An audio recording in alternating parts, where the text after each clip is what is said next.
Gelik in his humility departs a little bit from traditional protocol, and when he comes into the Gampa, he requests that we prostrate to the altar with him, but it's traditional that we wait until the teacher is seated, so we'll do that with Venerable Amy, who I think is coming in. Oh, okay. And we want to thank all our sponsors and donors for their support of Venerable Amy's visit, and there's still opportunities to do that, which you can do either in the box outside or online. And here she is.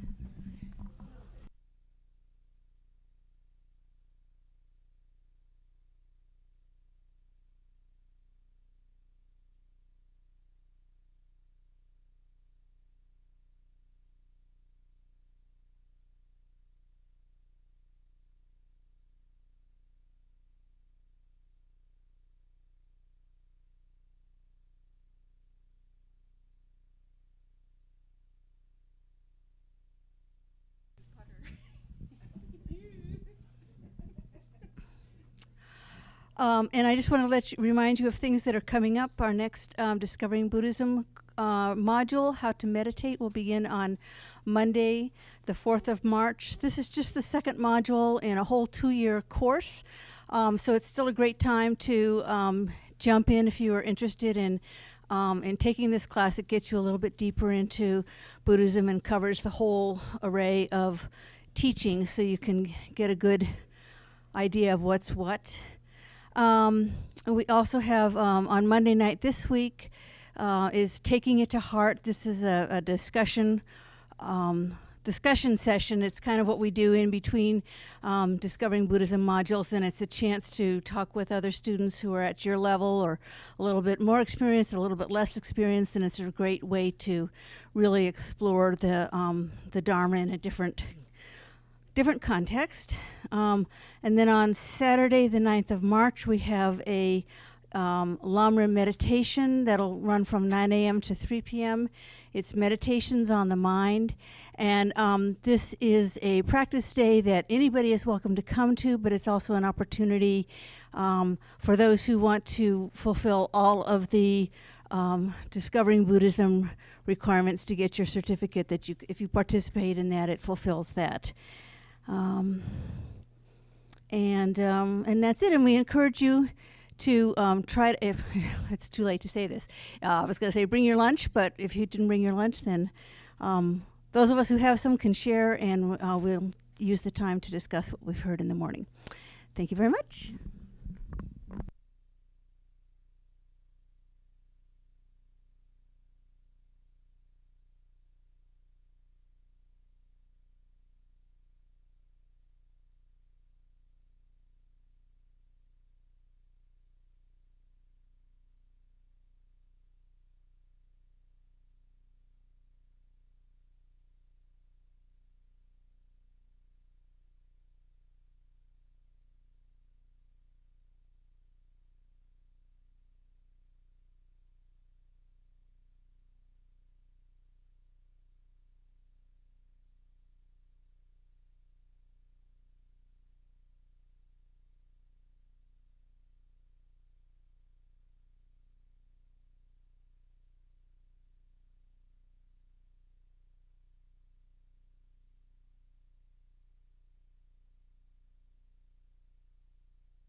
statues, the thing you want to do is they have to be filled and consecrated. And what it means is you take it to somebody that knows what to do, and they get loose incense, very, very nice loose incense. If you have Laudo incense, that's supposed to be the best.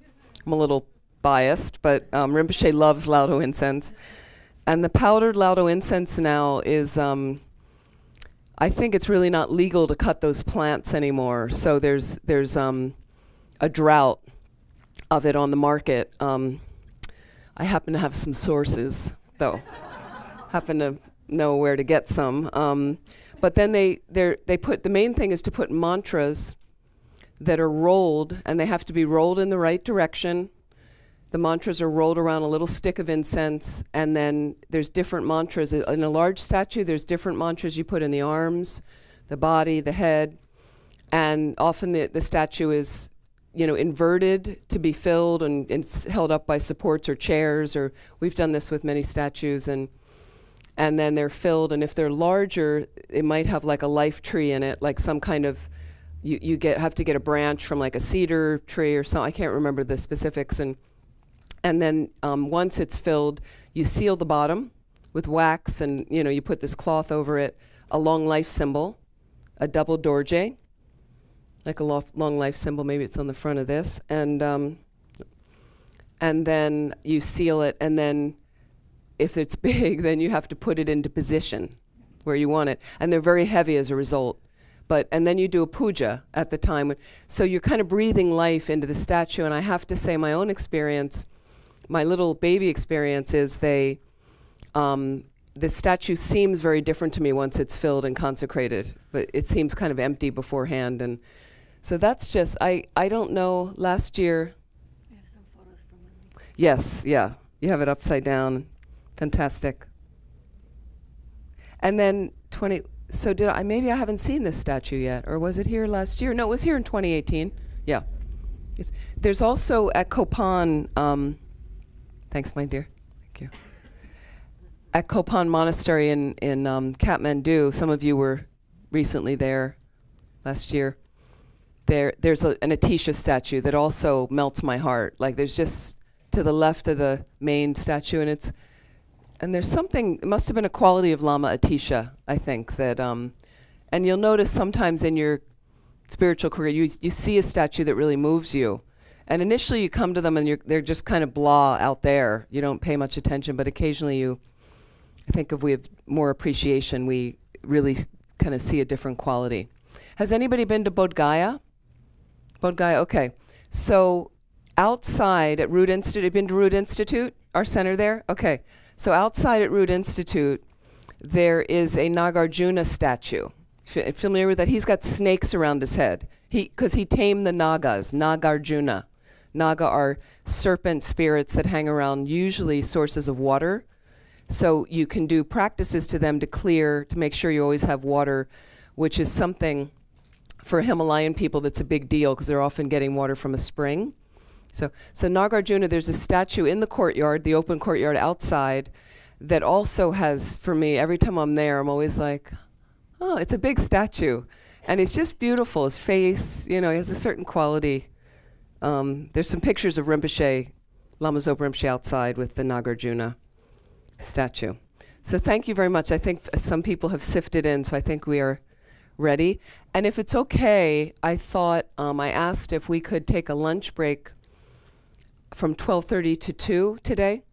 So just a little bit later, because what I find is, I found with all the programming I did at centers, it was easier to have a longer morning. People are more ready to go. They've got the coffee, everything's engaged in the right place. And then by the afternoon they've eaten, and then they're like, so I usually try the second half. We'll go from 2 to 4 o'clock it ends? Yes. 2 to 4. So is that okay for everybody? Okay. Super. And I just got a little schedule here for me. Okay.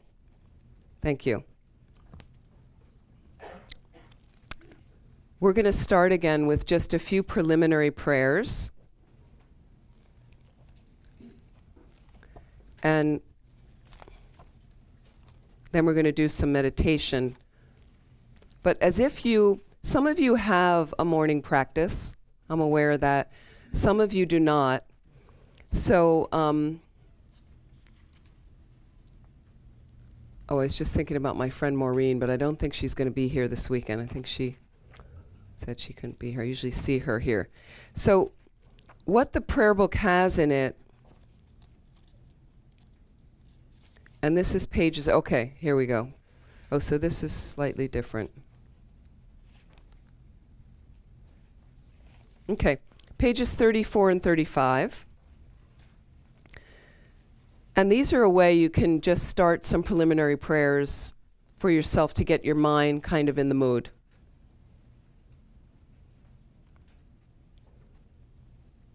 And we're going to go down to taking refuge in generating bodhicitta. And we're going to actually do this version, which is the version you do on your own.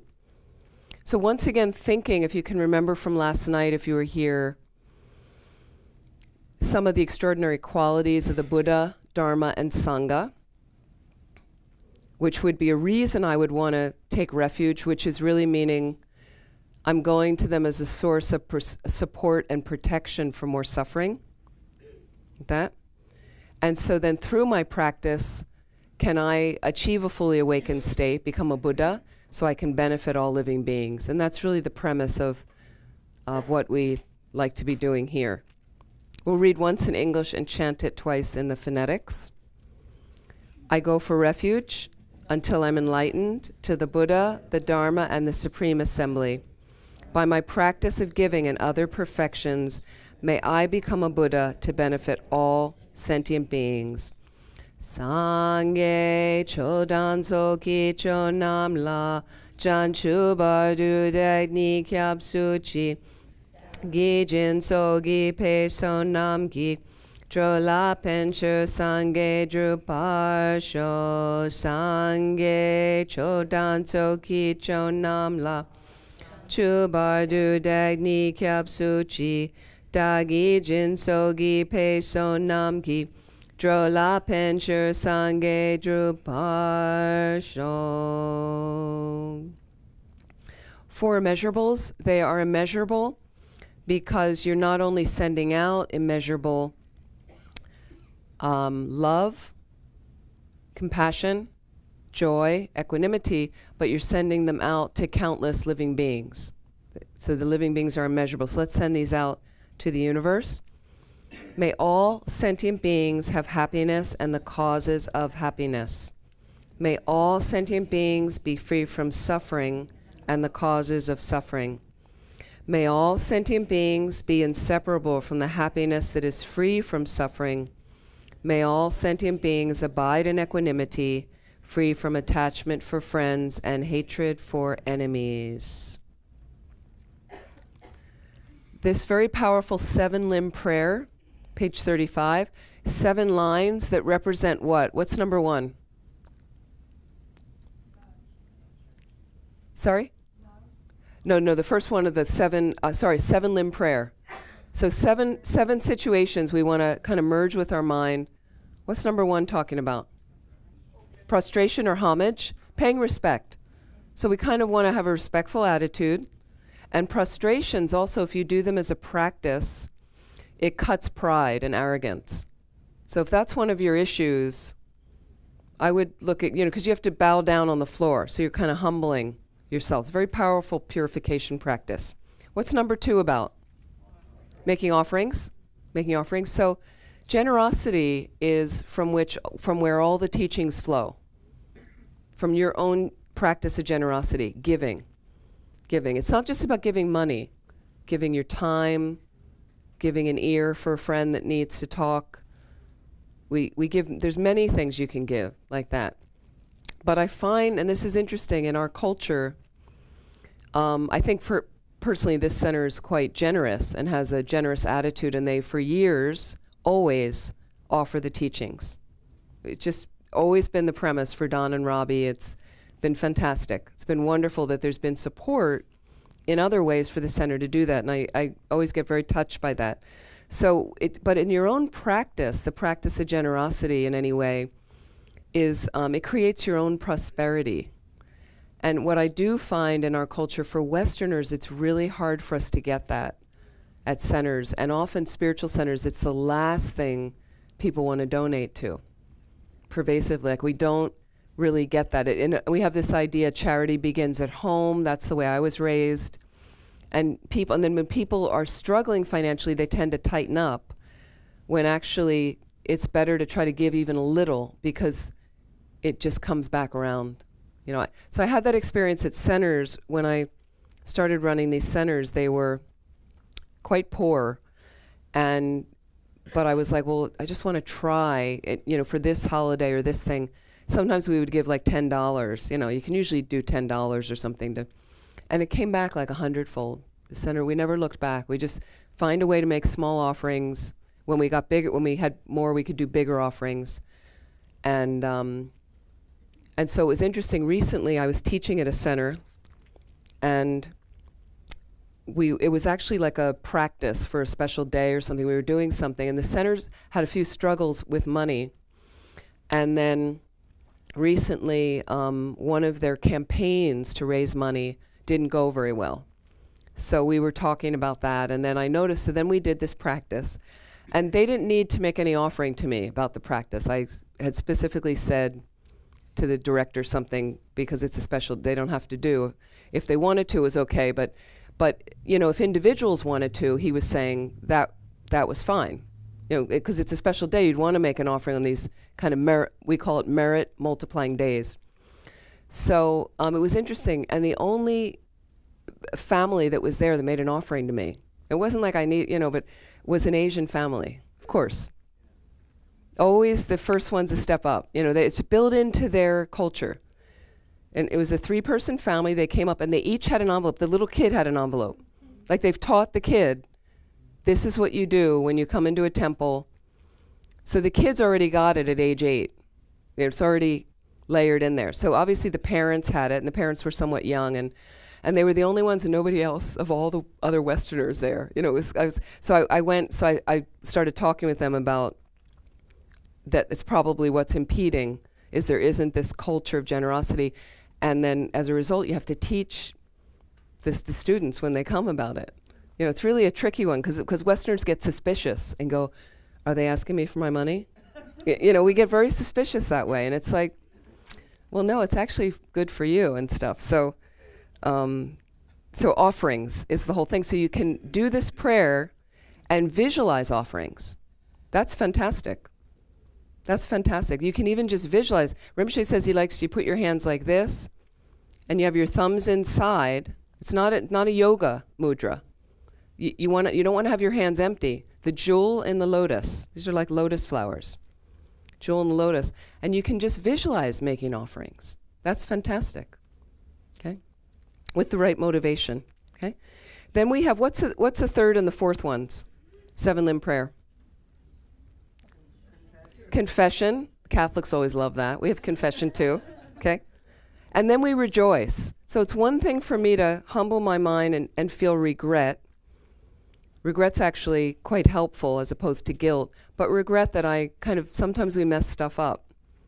And I do feel bad about it, but I can also rejoice, the next line, at all the good things I'm doing and the good qualities I have, as well as all the holy beings and all the good that they're doing.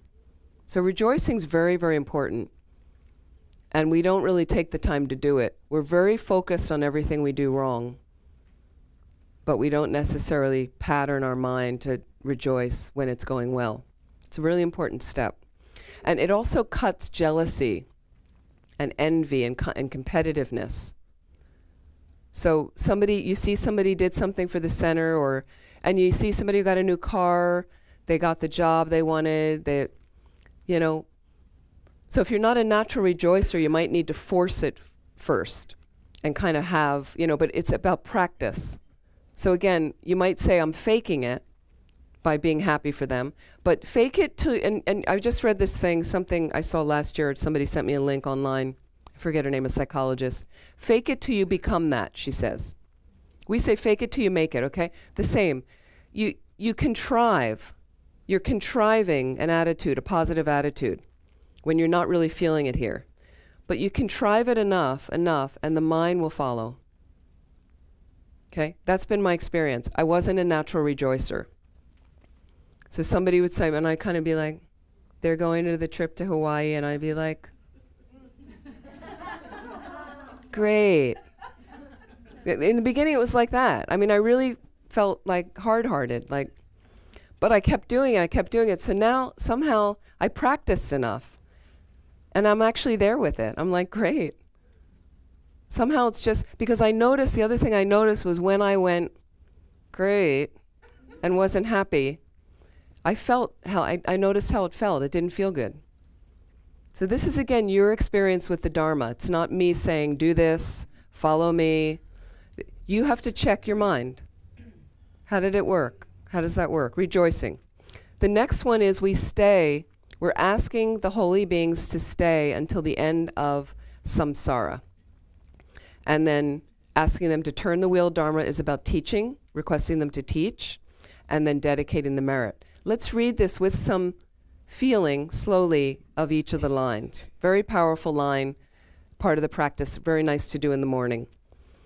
Reverently, I prostrate with my body, speech, and mind. I present clouds of every type of offering, actual and imagined. I declare all my negative actions accumulated since beginningless time, and rejoice in the merit of all holy and ordinary beings. Please remain until the end of cyclic existence. Turn the wheel of Dharma for living beings. I dedicate my own and those of all others to the great enlightenment. And the short mandala offering is offering a universe. This ground anointed with perfume, strewn with flowers, adorned with Mount Meru, 4 continents, the sun and the moon. I imagine this is a Buddha field and offer it. May all living beings enjoy this pure land. Hidam Guru Ratna Mandalakam Niratayami. So it's a nice little practice you can insert if you don't know prayers yet, you don't know what to do. That's often a nice way that you can start. So I have a couple questions, and then we're going to do some meditation. How was the sleeping meditation last night? And the waking one this morning? Anybody get to that? Yeah. How's it working for you? It's hard to focus that early in the morning. Okay. Hard to keep my mind on what I was thinking about. So, but the thing is, your mind was able to be in with what it was thinking about, right? Yeah. So again, it's habit. Yeah. I mean, if the thing you're thinking about was lists or something else, or so again, it's you might visualize yourself if you're lying in bed and you notice the other thoughts are coming in. I used to visualize myself with my hand like, thank you very much, I have all day for you. Now I'm back, whatever works for you, if there's something like that. So again, it's habituation. The first day, it's not going to go. Maybe the first week doesn't go well. We just keep showing up. You just keep trying. Keep reminding yourself. So again, please be patient with yourself on this path. People have come to me and said, okay, I've been meditating for 3 months. I still get angry. And they're like in their 40s. So again, we have to be patient with changing the mind. Be patient with changing the mind. I do think of that in the morning. That's been a practice for me, but this morning it was really interesting because the cat was on the bed trying to bite me. And it was serious. It's an old cat that's kind of out of its mind, and it wanted to bite me while I'm saying, "Oh, aren't you wonderful?" And it was very challenging. So cats, that's their design. That's how cats are. Somebody at one of our centers, we had 19 feral cats when I moved to Vajrapani Institute. They weren't catching them. They weren't getting them fixed. They were just cats everywhere. And our cook used to sometimes say, I'm still trying to figure out the purpose of cats. Right? Because dogs are companionable. Dogs are your buddy. Cats have staff. Did you ever notice? So, I mean, I'm amazed how you're trying to meditate, or somebody's trying to practice on the piano or do their work at their typing their thing, and here comes the cat now, right over the keyboard, and they're really an interesting species. So if you can, and there's ways you want to have the cat out of the room or shut the door, or, you know, there's ways we deal with the cats, but you can also have good imprints for the animals by saying mantras to them. And I was able to get I lived with these 3 cats at Vajrapani. I was able to get one of them to follow me around the stupa we had there on her own. So she didn't know what she was doing, and she did it in a lot of fear. Like, you know how cats, she'd go from corner to corner and be like, you know, and then she'd run to me to the next corner to see, you know, because she was chasing me. But she must have gotten I'm sure she got some positive imprints from moving around the stupa. And they talk about the old stories of the flies that landed on the kaka in the moat around the stupa and went around, and then I think came back as a monk in the next life. So holy objects like your stupa here creates, can have incredible imprints of merit for your mind, like that if you use them in the right way. Yeah. So very helpful, I would say, to please keep going with these practices if you're finding you'd like to do it and it helps orient you better in the morning. And then we're going to get to the 8 worldly dharmas a little bit later. So let's sit right now. And even though we're going to talk a little later about in a moment about the 8 verses, I thought it's great to just do a little meditation with them, to start to familiarize yourself with those.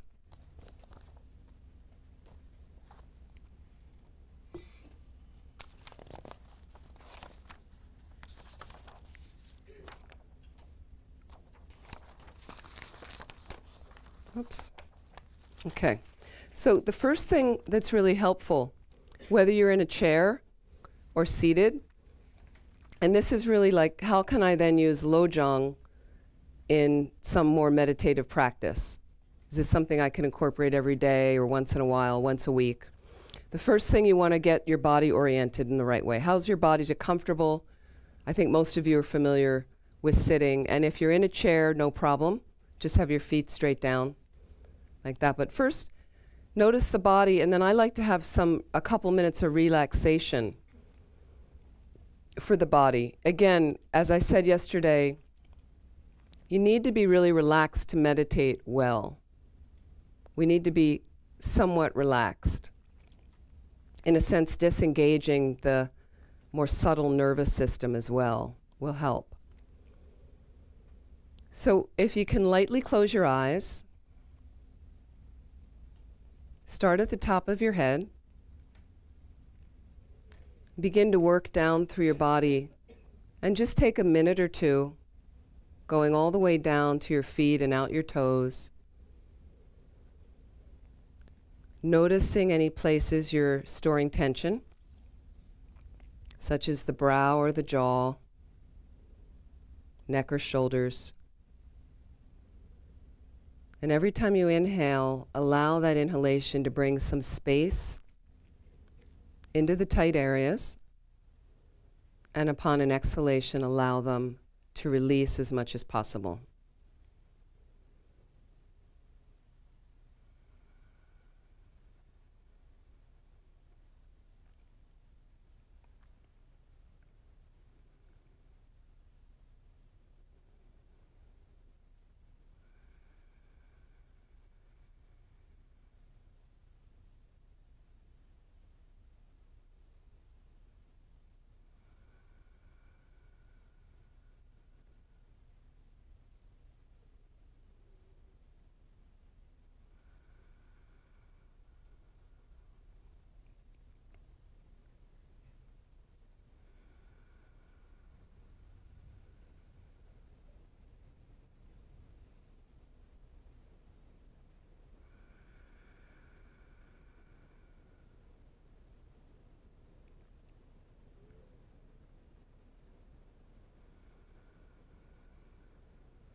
And let's have a moment to focus on the posture of the mind right now, how you're feeling.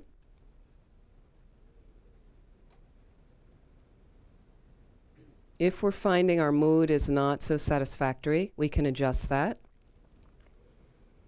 If we like where our mind is right now, we can enhance that. And it works by setting a good motivation. A good motivation.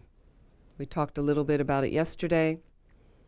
In this tradition, it's all about helping all living beings, unlimitedly. The means to do that is to become a Buddha, a fully awakened being. So if you'd like, you can fold that into your motivation, but exploring right now for a moment your purpose for being here. You may want to hear some information about how to transform your mind, or how to transform the negative aspects of your mind that show up into something more positive. That's a great step on this path to enlightenment.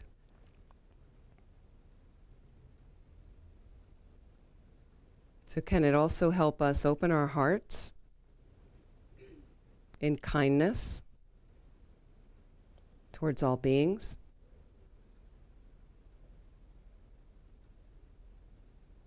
And just take a moment right now to set that positive intention for our time together today and all the events, all the activities of the rest of your day.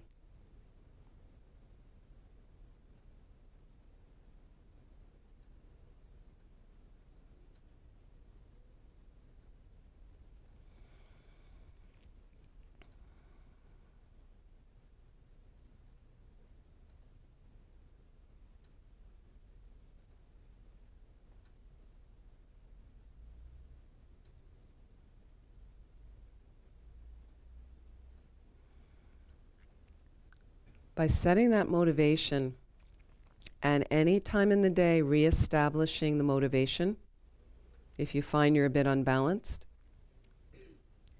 you are directing your awareness where you want it to go. You are taking charge of your mind. And again, directing your awareness rather than having all the events of the day motor over you.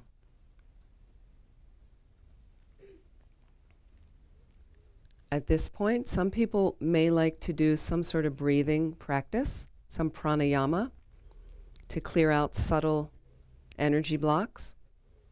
So we can do the 9-round breathing. And what we do is we close off the left nostril to begin. You can inhale deeply through your right nostril. Then you're going to switch, close off the right nostril, exhale deeply through the left. And imagine you are countering and lessening anger and hatred in your mind 3 times.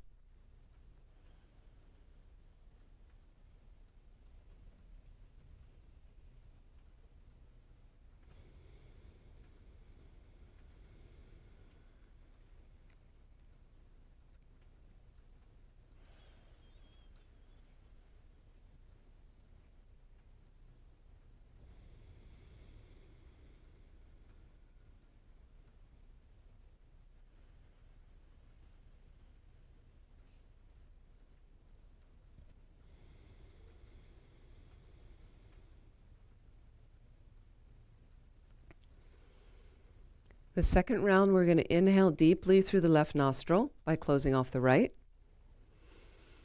We will exhale deeply through the right nostril, closing off the left. So in a sense, this alternate breathing. And imagine you're lessening attachment and desire in your mind 3 times.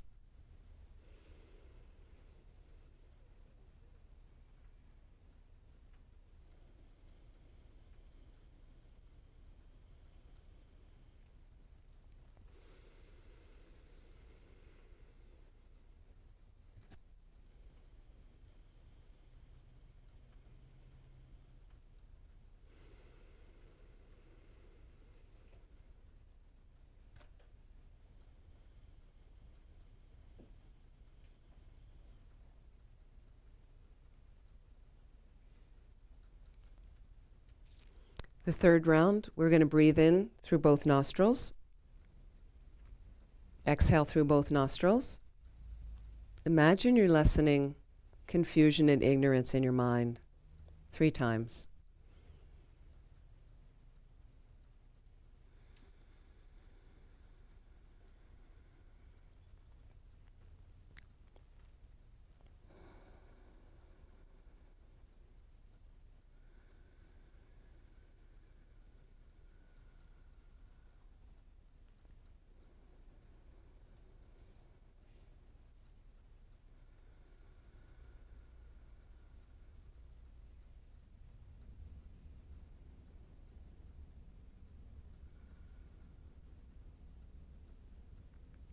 Just allow your mind to settle on your breath. So you could stay on the space just outside the nostrils where the air enters in and leaves the body.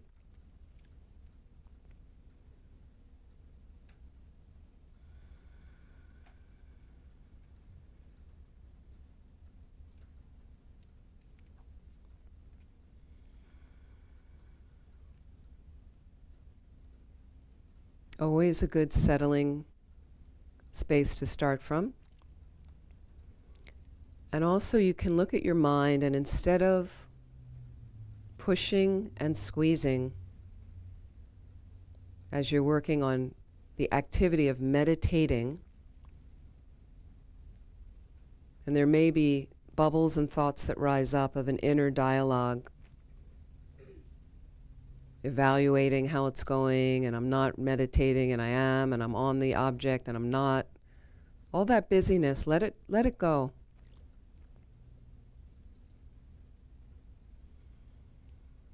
With the mind just arising in its natural state, allowing you to be in meditation. To be in meditation.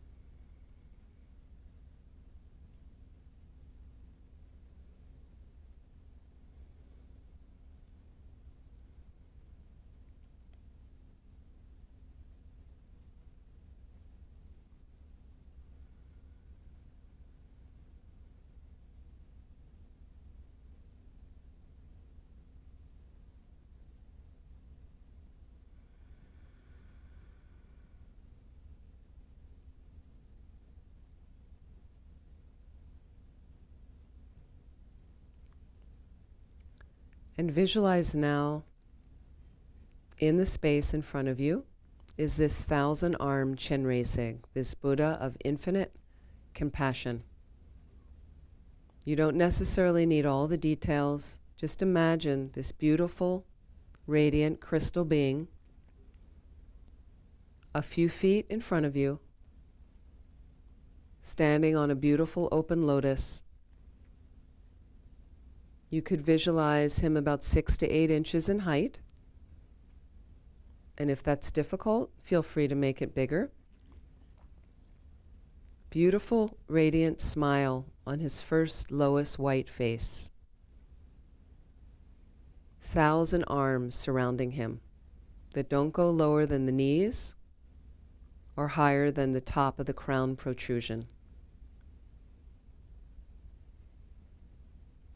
This is the embodiment of the infinite Buddha's compassionate wisdom. And he's standing on this open white lotus on which there is a moon disk lying flat, a moon seat representing bodhicitta.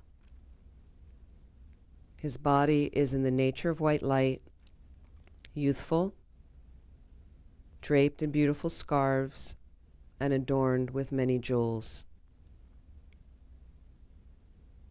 He has 11 faces. The first 3 on his shoulders, the center face is white, the right is green, the left is red. And again, just visualize as best as you can.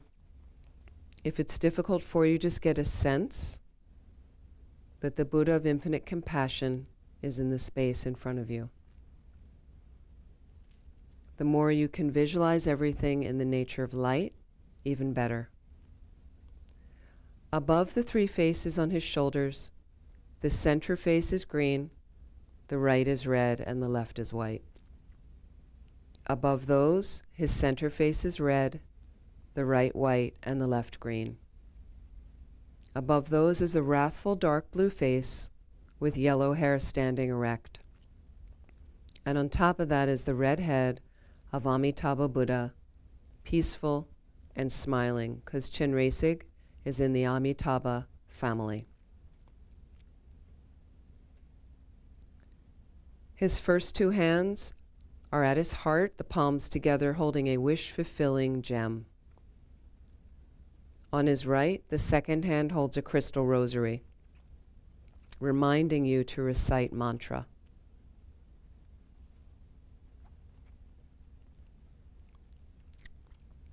The third hand is in the gesture of giving realizations, and from it a rain of nectar falls, curing the hunger and thirst of the hungry ghosts. The fourth hand holds a wheel, Dharma wheel. On his left side, the second hand holds a white lotus, the purest of flowers, although it rises from a swamp.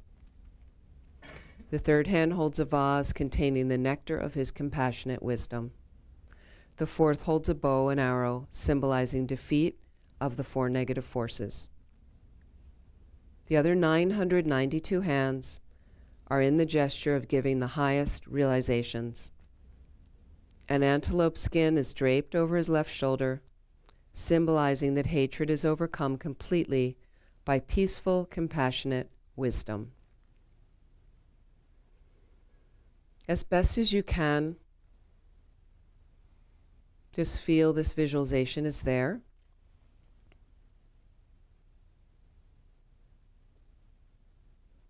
So normally you would recite some of the preliminary prayers we've just done.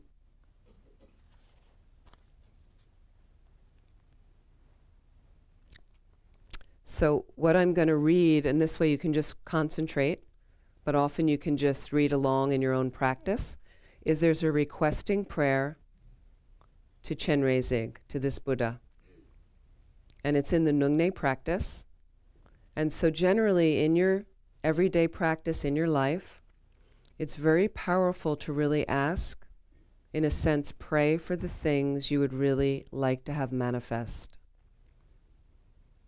I mentioned the reason the teachers come is we request them to come. So the reason certain things can happen for you if you're really calling from the heart with a good motivation. So let me read this prayer and just concentrate a bit on what you would like, what sort of help you would like from this Buddha of compassion. O Arya, compassionate-eyed one, who is the treasure of compassion, I request you, please listen to me. Please guide myself, mothers and fathers, in all 6 realms to be freed quickly from the great ocean of samsara. I request that the vast and profound, peerless, awakening mind may grow. With the tear of your great compassion, please cleanse all karmas and delusion. Please lead with your hand of compassion me and migrators to fields of bliss. Please, Amitabha and Chenresig, in all my lives be virtuous friends, show well the undeceptive pure path, and quickly place us in Buddha's state.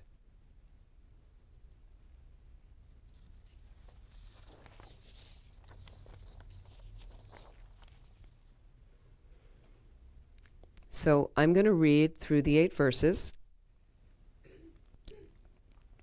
At each verse, I will remind you to just visualize light rays coming from the Chenresig in the space in front of you. If you'd like, you can bring that Chenresig to your crown over top, or you can leave him in the space in front.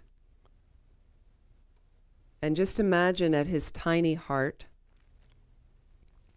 there is a moon disk lying flat, in the center of which is his seed syllable, Hrih, H-R-I-H. You can visualize that standing up.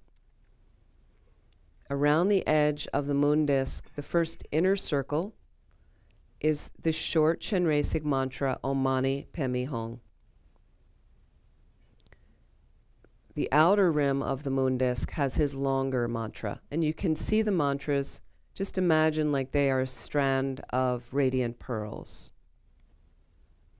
And light rays begin to emanate from the mantra garlands at his heart and the seed syllable out into all the 10 directions, hooking back all the blessings and realizations of all the holy beings. They come all the way back into his heart, fully energizing him. And imagine light rays begin to beam forth again. So whether Chenrezig is in front of you or over your crown, imagine that now light begins to pour forth from all the hands, descending over to you down through the crown of your head. It purifies all your selfishness, all your ignorance, completely filling your whole body and preventing you, any mistaken understanding that prevents you from understanding a meaning of one of the 8 verses. It also gives you the ability to understand and integrate each verse into your life. So this is verse number 1. Determined to obtain the greatest possible benefit from all sentient beings who are more precious than a wish-fulfilling jewel, I shall hold them most dear at all times. So imagine this light is coming down, and we will recite the short Chenrezig mantra, Om Mani Padme Hum. Om Mani Padme Hum. So we'll start with some chanting of it, and as best as you can, because it's a well-known short mantra, try to keep the visualization of the light rays descending down through your crown, and it purifies anything that keeps you from cherishing others and holding them most dear. You just try your best. Om Mani Padme Hum, Mani Padme Hum, Om Mani Padme Hum, Om Mani Padme Hum, Om Mani Padme Hum, Mani Padme Hum, Om Mani Padme Hum, Om Mani Padme Hum, Om Mani Padme Hum, Mani Padme Hum, Om Mani Padme Hum, Om Mani Padme Hum. Then you can count on your own. Om Mani Padme Hum, Om Mani Padme Hum, Mani Padme Hum, Mani Padme Hum, Mani Padme Hum, Mani Padme Hum, Mani Padme Hum, Mani Padme Hum, Mani Padme Hum, Mani Padme Hum, Mani Padme Hum. And in your own practice, you basically can count however many mantras that you have time for. So sometimes we're doing practices more quickly. Sometimes you have more time, you can do more mantras.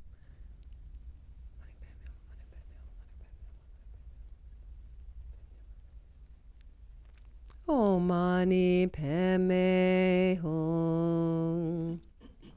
Verse number 2. When in the company of others, I shall always consider myself the lowest of all, and from the depths of my heart hold others dear and supreme.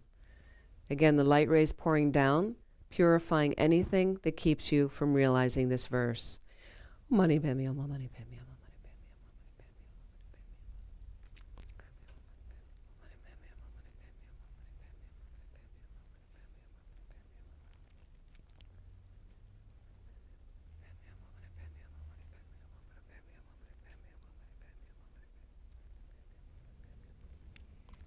Om Mani Padme Hum, Om Mani Padme Om Mani Padme Hum. Vigilant, the moment a delusion appears in my mind, endangering myself and others, I shall confront and avert it without delay. So now we're purifying anything that keeps us from being vigilant in this way. Om Mani Padme Hum, Om Mani Padme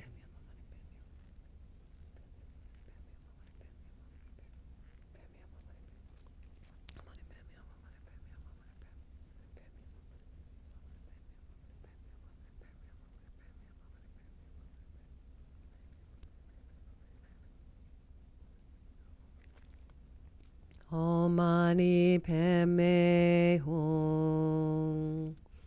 Whenever I see beings who are wicked in nature and overwhelmed by violent negative actions and suffering, I shall hold such rare ones dear as if I had found a precious treasure.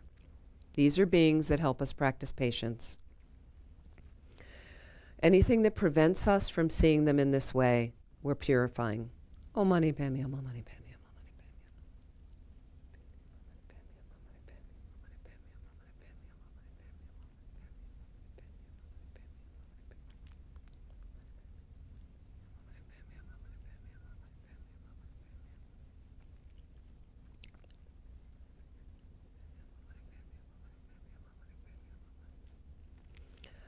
Om Mani Padme Hum.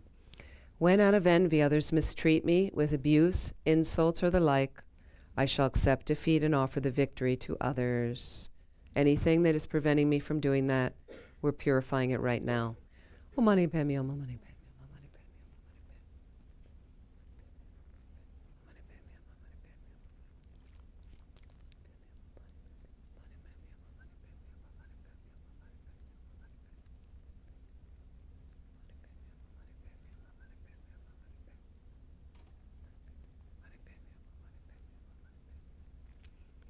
Om Mani Padme Hum. When someone whom I have benefited and in whom I have great hopes gives me terrible harm, I shall regard that person as my holy guru. Again, we're purifying anything that prevents us from doing that. Mani Padme Hum, Mani Padme Hum.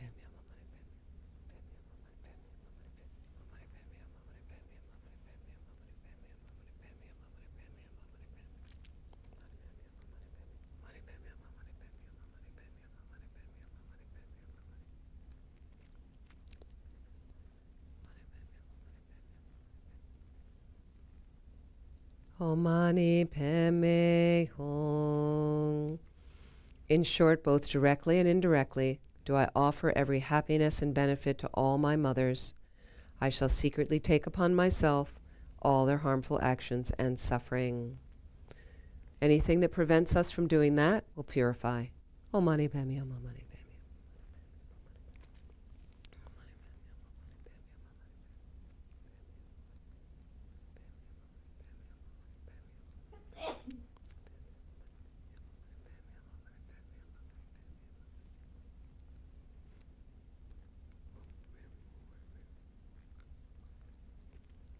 Om Mani Padme Hum. All of those 7 verses right now helping to orient us to open our hearts, and now the verse about wisdom. Undefiled by the stains of the superstitions of the 8 worldly concerns, may I, by perceiving all phenomena as illusory, be released from the bondage of attachment. Helping us to realize this, purifying any obstacles. Om Mani Padme Hum, Om Mani Padme Hum, Om Mani Padme Hum, Om Mani Padme Hum, Om Mani Padme Hum,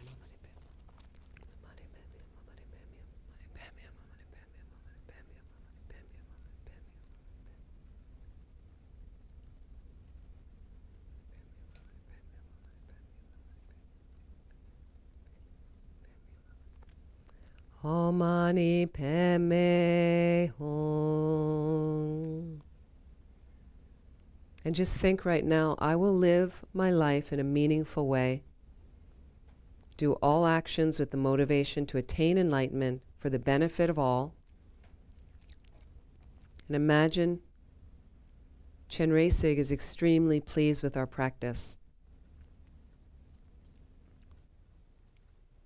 Whether he is the front visualization or the one on top of your head, imagine that visualization, or you can dissolve a replica of the visualization from the edges of the visualization, along with the moon and the lotus on which he stands, dissolves into the center of the visualization, into a radiant crystal drop of light.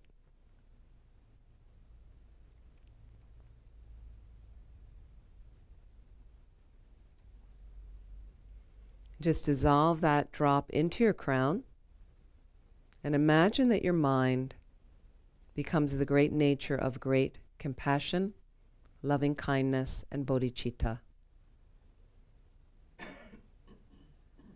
Your body is completely filled with light, becomes very pure and clear.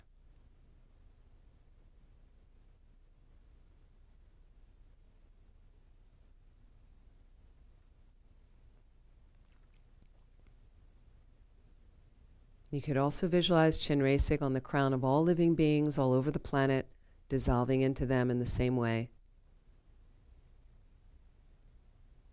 helping to bless their mind with this compassion and loving kindness.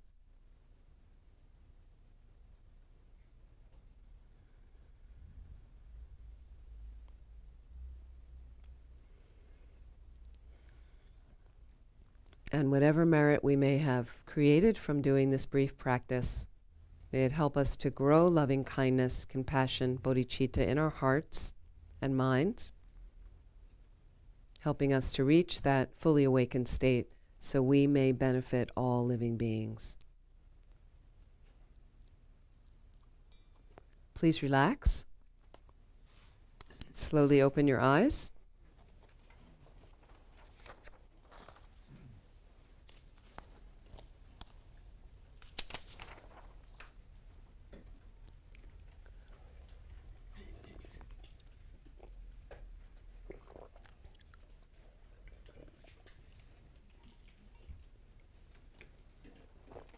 I'd like you to take out the 8 verses page.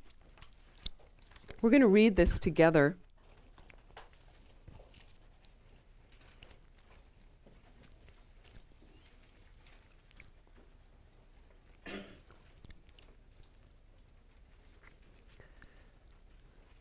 Determined to obtain the greatest possible benefit from all sentient beings who are more precious than a wish-fulfilling jewel, I shall hold them most dear at all times. When in the company of others, I shall always consider myself the lowest of all. So my heart hold others dear and supreme. Vigilant the moment a delusion appears in my mind, endangering myself and others, I shall confront and avert it without delay. Whenever I see beings who are wicked in nature, overwhelmed by violent negative actions and suffering, I shall hold such rare ones dear as if I had found a precious treasure.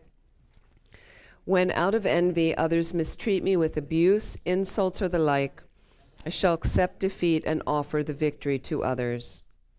When someone whom I have benefited and whom I have great hopes gives me terrible harm, I shall regard that person as my holy guru.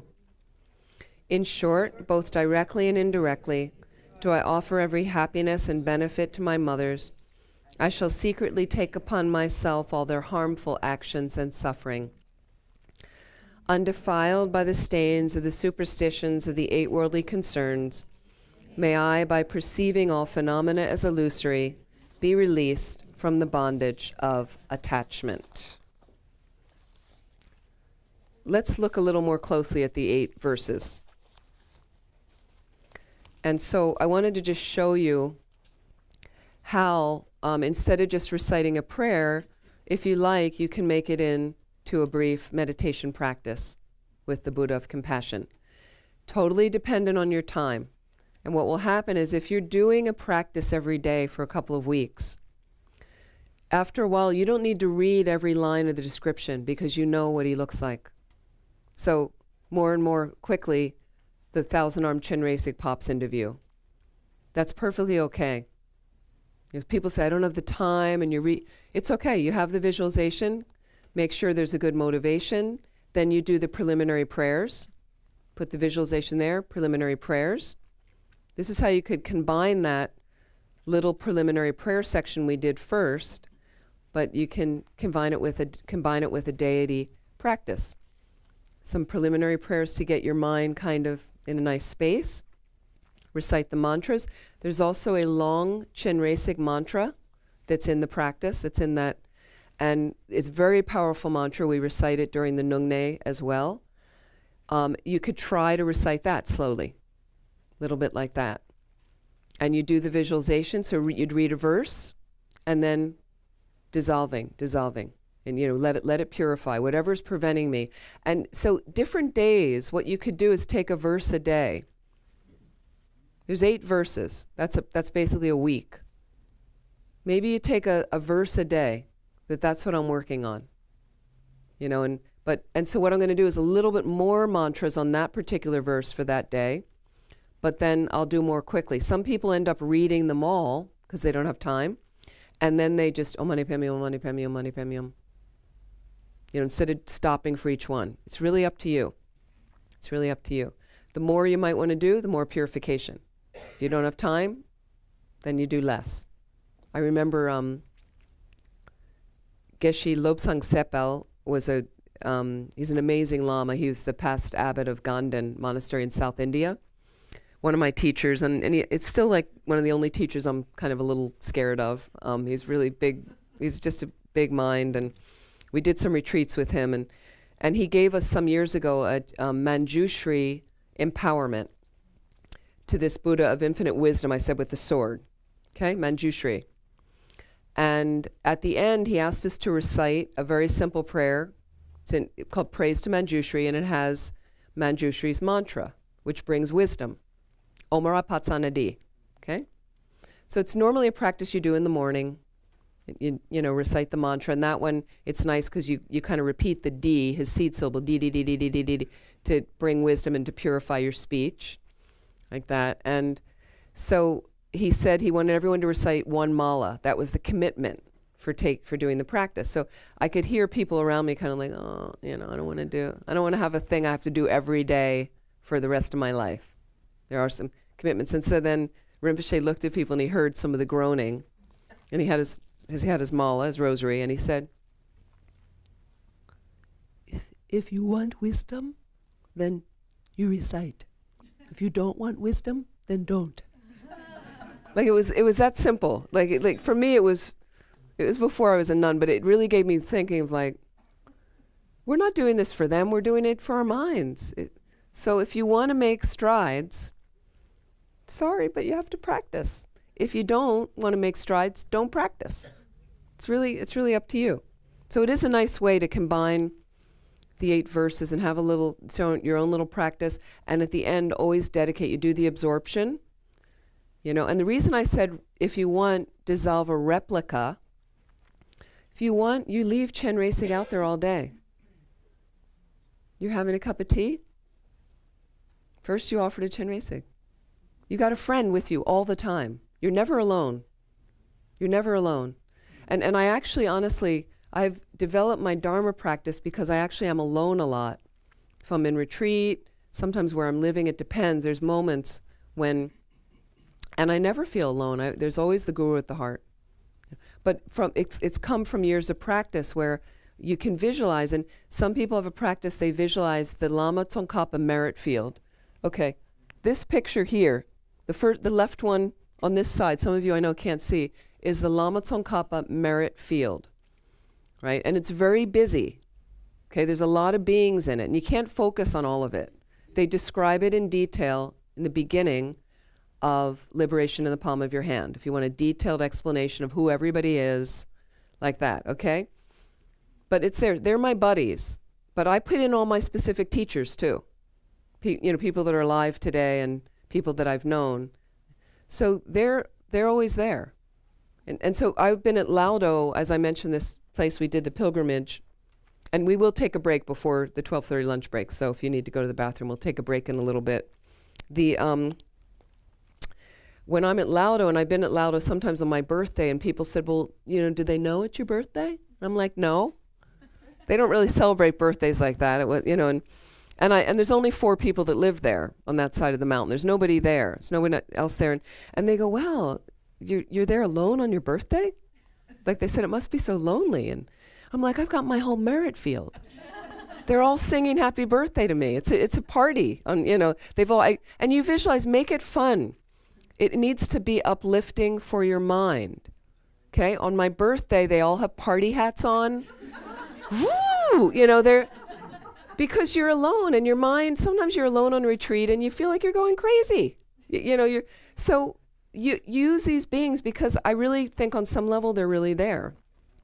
If you want to breathe life into them, make them realer, it's fine. It uplifts your mind. You know, we're trying to get enlightened, light, not enheavied, like that. So you want to find ways that we are Westerners. We're different than Tibetans. We need to do it in our style. The Dharma is not going to change. Dharma is not going to change, but how it is practiced has to work in our tradition. We are the pioneers, all of us here. You know, the Dharma's been, I think Buddhism's been in the West about, what, 60 years? That's nothing. When you think of these world traditions, that's nothing, 60 years. So we have to figure out, how is it going to be in the United States? What's it going to be like? Okay, let's go more about Lojong. Okay, let me read this.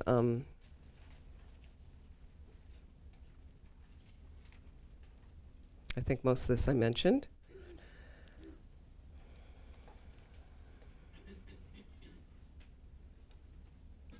So another thing about Lojong in general, and then we're going to go back to the 8 verses. It also teaches you strategies for turning hardships into the path to enlightenment. Okay, especially effective, I find, right now during degenerate times, which is what they say we're in. You know, we have some challenges on the planet, right? Some big challenges. So, you know, you see in the news, it says terrorists, or you see something in the news that says IS fighters, or Taliban, or Al-Qaeda. Like, these things come up, and then for some people, the mind just goes dark. You know, or just goes kind of into a knotted space where and then maybe hate comes out of there. Hate comes out of there. I don't even like to say dark, because then that sounds kind of racist. So mainly, you notice there's certain situations that arise.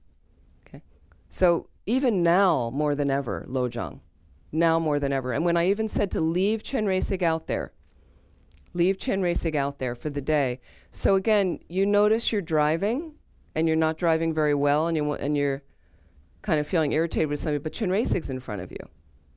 So how would you be if he was there? How are we when you see Lama Zopa come in, or Geshe Gelek? Suddenly, all of a sudden, you're all good. Oh, yeah. So put him out there, and because it curtails your behavior. Like, we need curtailing sometimes. My mind is wild. I need to rein it in a little bit. And sometimes that reminder of, like, I've got a Buddha in front of me, oops, we're going to be possibly. So you can play with that. You can play with that. This is a little bit I want to mention from Pema Chodron. Always maintain a joyful mind. I mentioned that yesterday. We can use, she says we can use everything we encounter in our lives, pleasant or unpleasant, to awaken genuine, uncontrived compassion. That's the point of Lojong. You're using problems. Most of us think problems, we need them to go away. Need them to go away. But no, they're going to come. So let's use it. Let's figure out a way, you know, to undo my fear. Undo the fear. When you say, you know, this terrorist, blah, blah, and then you think, and stuff is happening in our neighborhoods as well. You know, so for me, it's a whole thing around the gun violence it's so random anymore. It's been, you know, and it's kind of big. Like, number of people get shot. It seems like, so now we're kind of, what's the word? We don't really focus much on it, because it seems like every week there's a mass shooting, pretty much in the States. Yeah, so it's kind of like, oh, another mass shooting, you know. So it's not that complacent to me. It's kind of also the compassion I try to grow is for the people that feel there don't need to be any gun controls. Like, I think they're missing the point. It's not about taking your hunting rifle away. That's not what it's about. But in the States, it's out of control. For a civilized country, there's, what, 36,000 handgun deaths a year, I think, or something, for, you know. And I remember when I worked for this congressman years ago, 1986, there was a big gun control poster that I remember they had in different people's office. He had it behind his desk. It was an American flag waving, right? It was a very dynamic poster. And it had all these countries, Japan. How many handgun deaths in Japan? Sweden. All of them, like one country was 6. One of them was 1. One was 15. 27. It had all the countries in Europe, and it had a whole list. And then at the bottom it said in the United States it was like 36,000 something. And then the bottom it said, God bless America. Right? It was very effective. So it's kind of like, can I use that problem at times? And because you don't know sometimes when you're going to be at the street fair and the van comes plowing through. That's another type of violence people are starting to use. You just don't know. It's happening to people anywhere. You go to the movies. You just don't know. So, but instead of living in it, it's like problems are going to arise. Can my heart and mind be oriented in the right way? So we're going to use everything to cultivate the genuine compassion. Because I have compassion for these people that are doing it. Think of the suffering they're creating for themselves. Think of that suffering. So she goes on, the basic notion of Lojong is that, and so get this, we can make friends with what we reject. We can make friends with what we reject. A great exercise for us this weekend. A great exercise. And so you yourself, and you might want to just note down 3 things. What are 3 things you reject right now? You think about what are the things and even on a subtle level, what do you reject? So I notice like certain things when my mind kind of has a negative thing about certain people do this, then can I make friends with them? Can I make friends with them? And I would add on another note, I've mentioned this before in here, that I do think our job, especially if you're a Mahayana Buddhist, that's a Buddhist that's focused on getting enlightened to benefit all living beings. If you're interested in that, I think we have a responsibility as much as we can to create healthy relationships with all beings. With all beings. And I would add especially the people you feel are other, the people you reject. Especially for those. Yeah, come on in. There's lots of seats. Feel free. Feel free, knock into people, step on their toes, and take a seat. You're in the right place. So think about that. The people, are there some people you kind of, they're out there? Some people you struggle with? We all have difficult people, right? And what happens when here they are and you see them and now they're walking towards you? They're going to come over to you. What goes on in your mind? How's it feel? Divert. So you try to get out of there, try to move away. Brace yourself. And we do brace ourselves psychically too. You're kind of like, oh. And when I do brace myself, I notice sometimes negative thought generations going on. Like I'm not bracing myself. We don't brace ourselves with an open heart. We brace ourselves with like, oh no, like here they come. Now what? Right? What's it going to be this time? Right. And that goes out there. People feel that. Okay. How many of these people do you know well that you're rejecting? Let's just say you pick one of your... How many do you know well? Know them pretty well? Some of you not know them so well. Okay?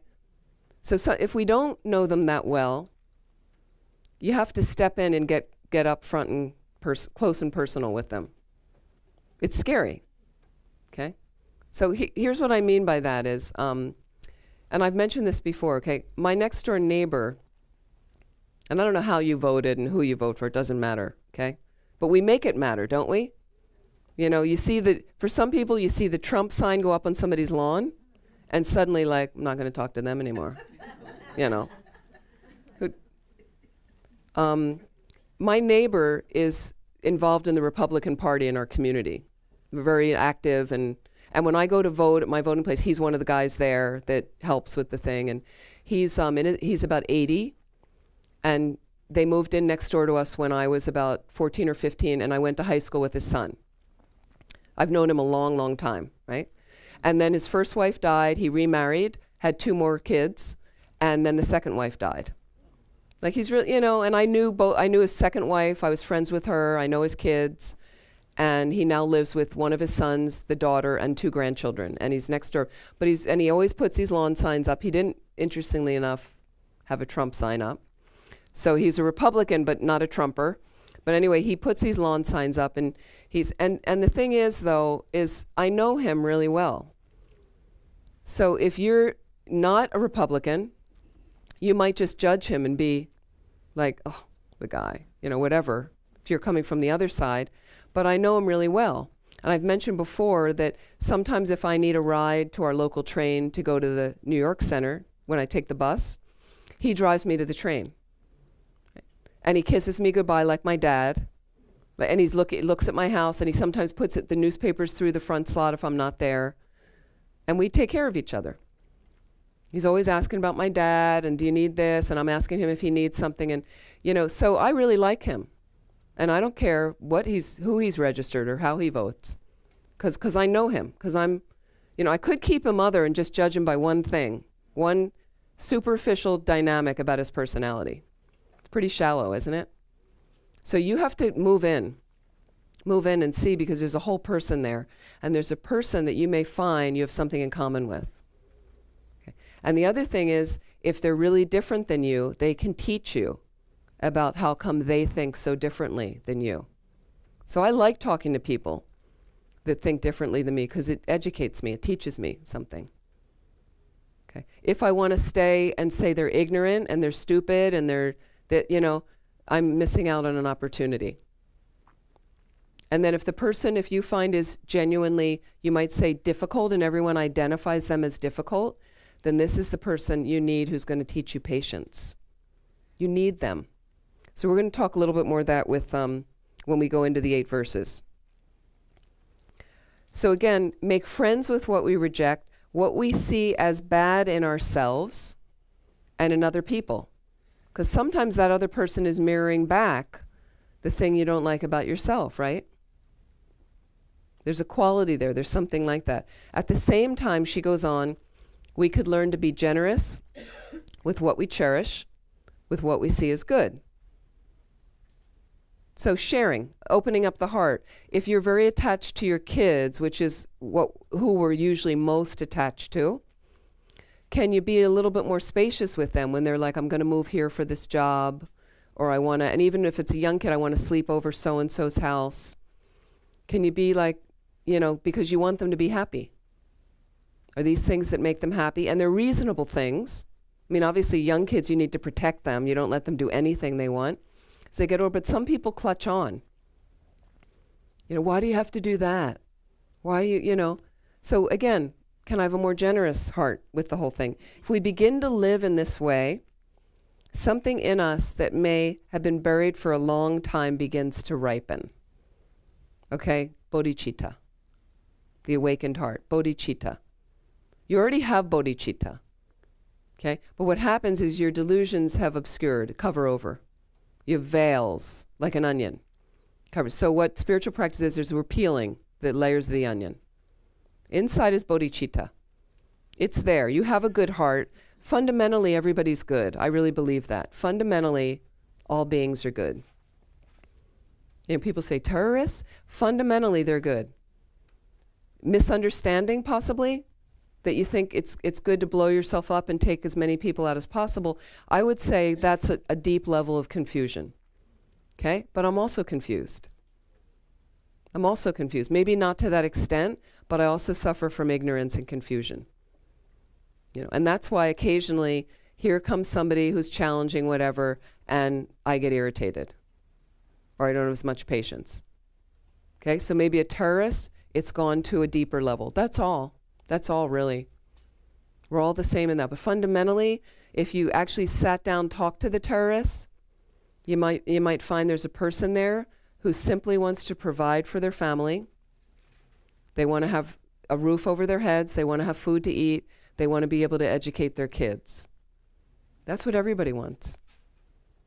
But what's happened is there's so many have-nots in the world, people that don't have, that are really poor.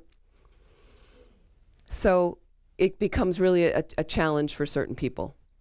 Some people have anger very developed with that challenge, so then they start moving into a space where they think they may want to harm people. But there are people that find it a great challenge that don't have the anger, okay? But they might have depression more accentuated in their mind and might become very depressed or anxious, and it may move out in a different direction like that. But it's all based in fundamental ignorance. Suffering is all based in fundamental ignorance. It's all the same that way. Basic message of Lojong teachings is that if it's painful, you can learn to hold your seat and move closer to the pain. Again, if it's painful, you can learn to hold your seat and move closer to that pain. Reverse the usual pattern, which is to split or escape, or shut down or lash out. Go against the grain, hold your seat. Lojong introduces a different attitude toward unwanted stuff. Pain, okay? If it's painful, you become willing not just to endure, but it also let it awaken your heart and soften you. Learn to embrace it.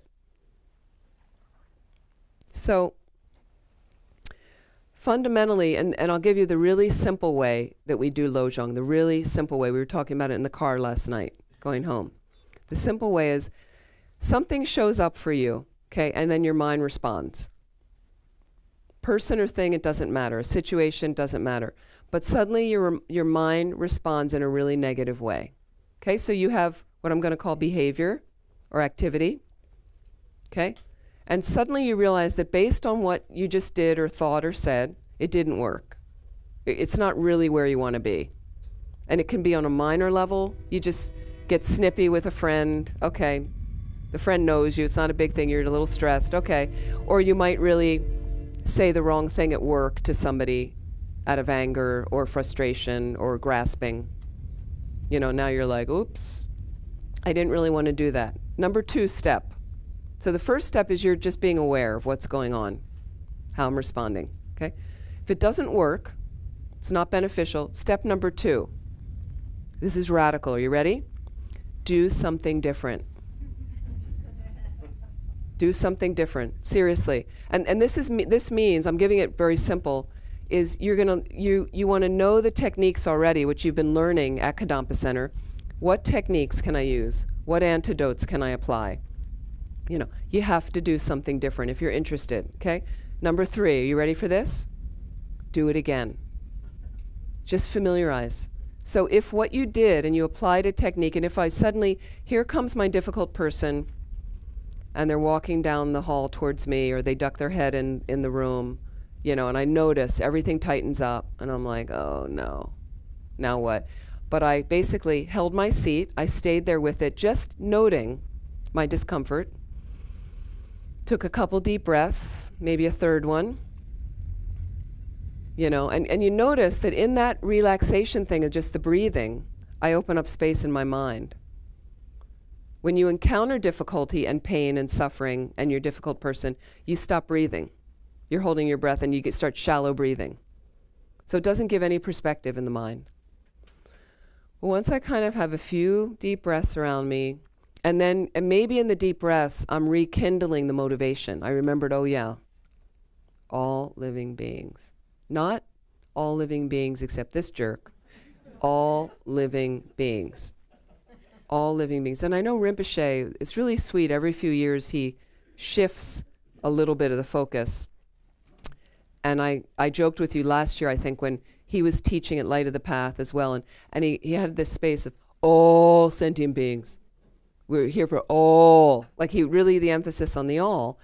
But this particular few months ago at Kopan, when I came down from, at the end, retreat, and Rinpoche was teaching Kopan Monastery in Nepal. And in a very gentle way, this time Rinpoche was saying, every sentient being. Every sentient being. And I was so kind of touched by that, because he always keeps coming from a different way to get a different thing that will go into your mind. To think about every sentient being. It's here the person now, my difficult person.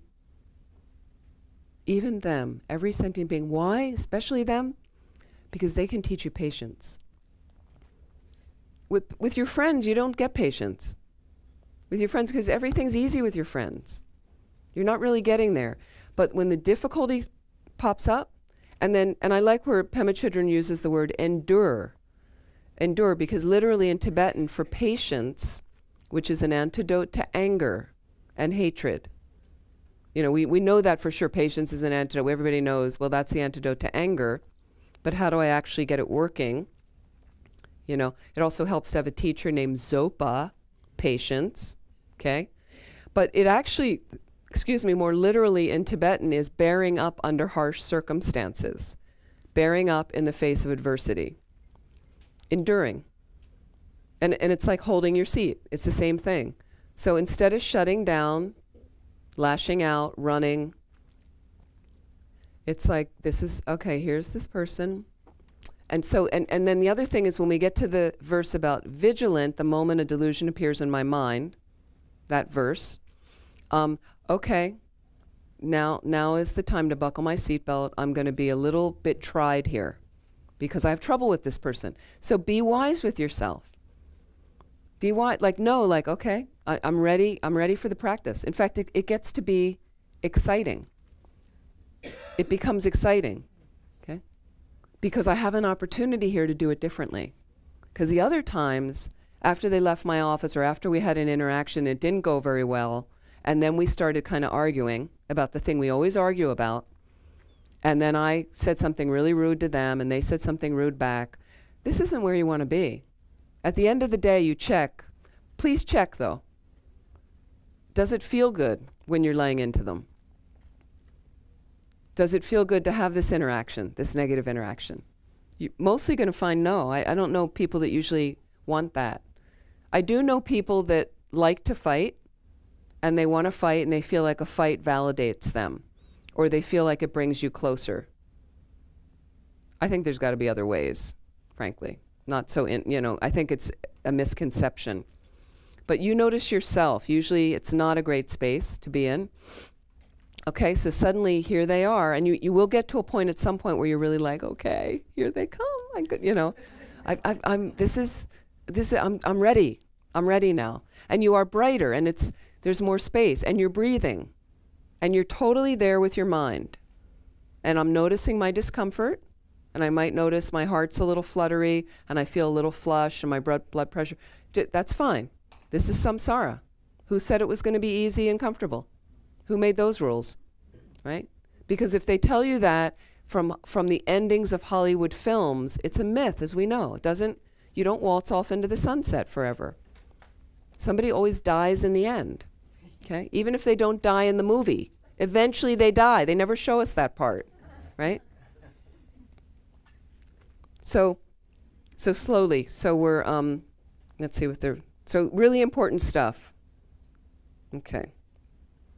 Whether it's pain or pleasure, through Lojong practice, we come to have a sense of letting our experience be as it is without trying to manipulate it, push it away, or grasp it. Okay? To be, when I said this morning, to be in meditation instead of meditating. When I'm meditating, again, action, I'm meditating. The meditation should be like this. I have expectations. No, what if you just be? Then almost the mind finds its natural way that it arises, clear and knowing.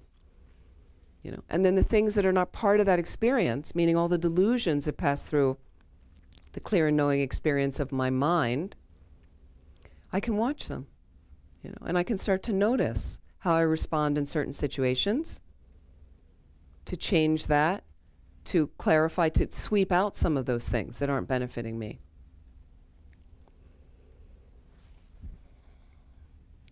The pleasurable aspects of being human as well as the painful ones are the key to awakening bodhicitta. So again, we can use everything we encounter. And Pema Chodron's very much about your practice is whatever's walking towards you at any given moment. And she talks about, she'll even say, leaning into the hard edges, leaning into the sharp edges of life. And that's when that's a big Lojong of when I'm really like waiting for the difficult person to show up. Like now I'm ready. I want the problem. I'm welcoming the problem. Okay, so let's go more specifics on the 8 verses. Number 1, determined to obtain the greatest possible benefit for all sentient beings who are more precious than a wish-fulfilling jewel. And then we'll take a break in a little bit. I shall hold the most dear at all times. Okay? When you actually find a way to hold dear those who abuse you, okay, this whole view of the enemy disappears. And abuse is the biggest one that we challenge. Real physical, emotional, mental abuse, all of that can hold you hostage for years. And I saw when I came in, there was a book, Archbishop Desmond Tutu with his daughter, the Book of Forgiving. There's some fantastic books on forgiveness. So initially, you want to wake up to what's going on, that you're suffering from years of the abuse as a child. Now you're an adult, but you never let it go. The person's still alive, the person's not alive, like that. Different things you can do in cases. And what he talks about in that book is you need a safe space and a good person to tell the story, to of what happened to you. The story has to be told, okay? Now, you may be able to tell it to the abuser. So if there's a space that happens, you can certainly do that, which is what they were doing during the Truth and Reconciliation times after apartheid ended in South Africa. Okay? But again, you want to tell your story, right? And then you have a choice to forgive the person, really, you know, understanding how they suffer. Abusers have often been abused. There's a deep level of ignorance there. Misunderstanding. You know, it's incredibly harmful. There's no question. Okay? So the choice is, you know, I want to let go from my heart. I don't really want to have this hanging on to me. And I've evaluated all the things about them and what's happened to me in my life and how it's flavored everything I've done in my life. Can I just leave them there because they were mistaken? They didn't know what was happening. It's not excusing what happened. It's just saying I don't need to be captive of this in this way anymore. Okay? Following forgiveness, and it may take you more and more time to do, you have a choice, and he says in the book, to either renew the relationship, meaning if the person's alive, you may want to continue to find a healthy way to have a relationship with them, meaning only healthy relationship, not continuing an abusive relationship. It's not about getting back at them either, because then it creates more abuse for you. That's what karma says. And the other option is you can choose not to continue the relationship. It's perfectly okay. There are some people that no matter how much they're around you, you're not able to control your mind, or they continue to just be so abusive. You don't need to put yourself in that path. Okay? But your heart remains open to them.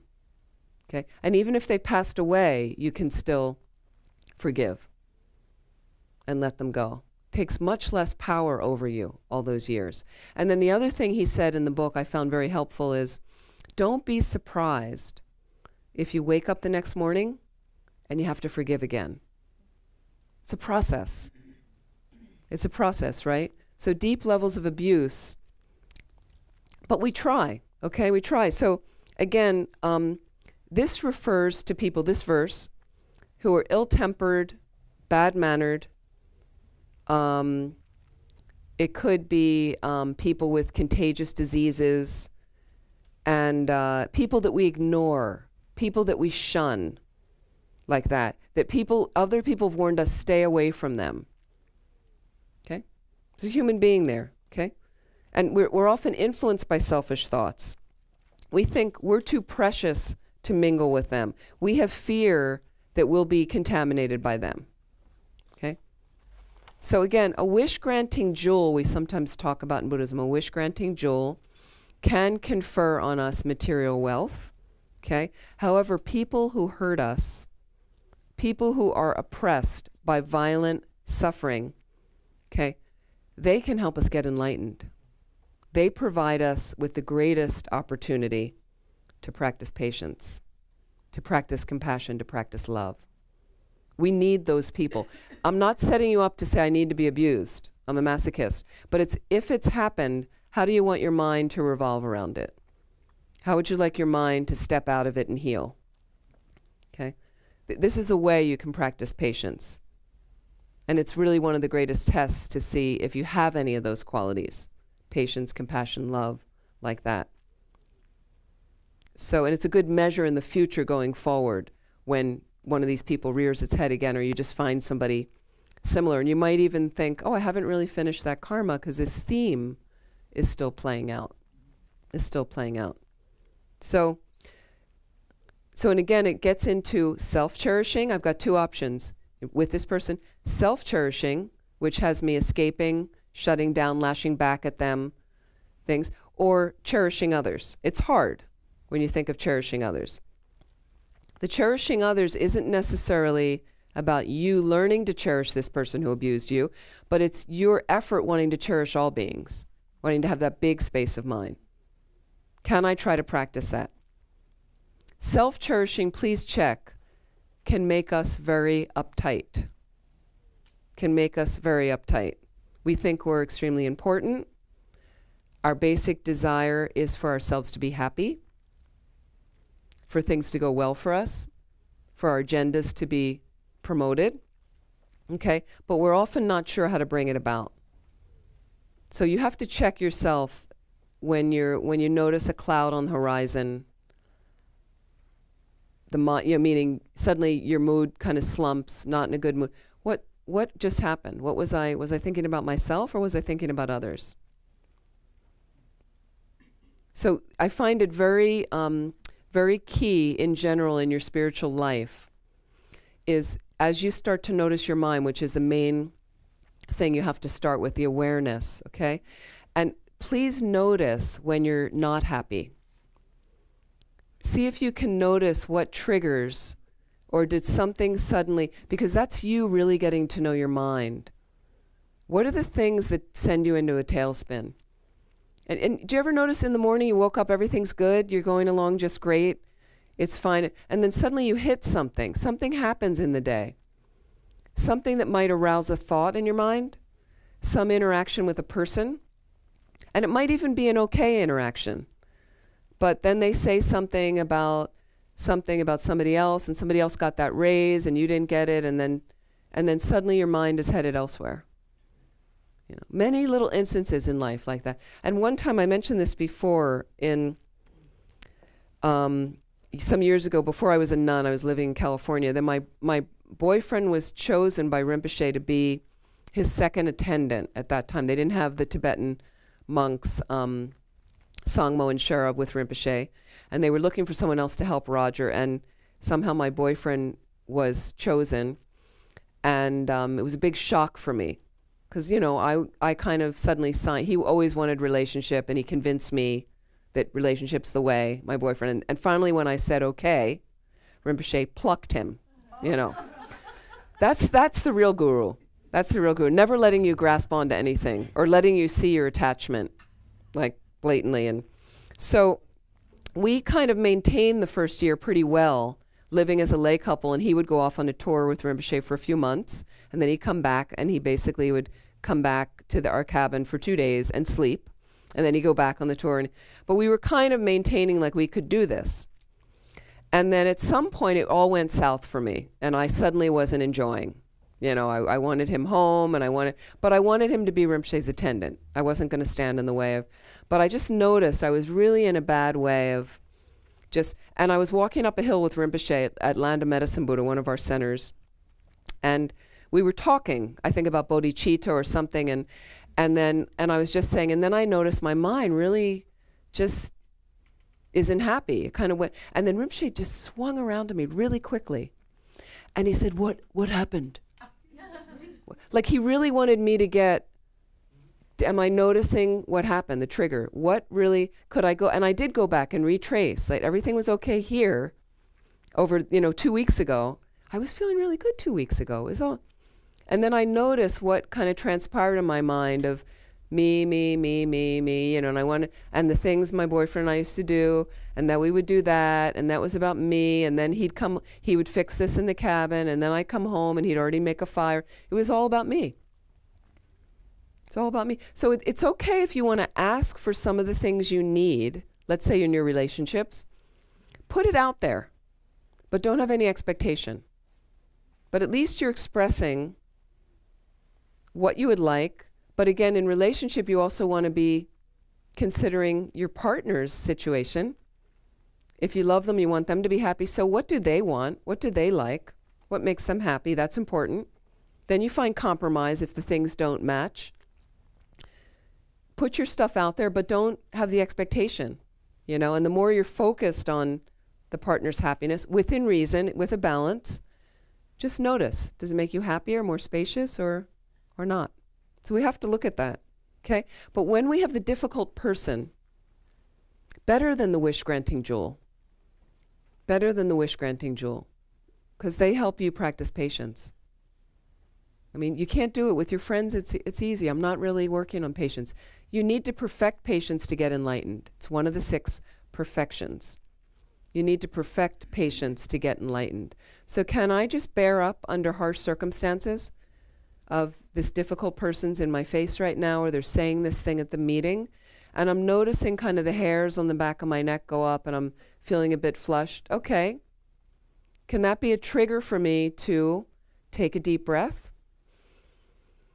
This is how we start familiarizing ourselves with mindfulness practice that can help you control your mind. It's not really Dharma, but it works well with the Dharma. Okay? So can I use the uncomfortable triggers again to take another breath? Because what other things that happen is I get uncomfortable in the face of this person, and I start layering in my mind judgment after negative judgment on them. And now I hate them. Now I've analytically proven that they're a horrible person. I've analyzed from every angle. It doesn't get you anywhere. It just gets you more separate. We have enough fragmentation on our planet right now. Again, move in close. You don't like the person? Move in. Try to understand them better. Those of you that know the difficult person, you said you know a lot about them. Family member? Not a family member. Somebody else. Picking on Jill. Okay, so you know a lot about them. Do you have anything in common with them? Right, okay. Can some discussion with them? Possible to discuss? Yeah. To find some understanding? Between yourselves? It depends on escalation. On the escalation of it, right. So and how do you think your patience is working? Growing any patience with them or not? That's pretty nice. I mean, you could thank them for that.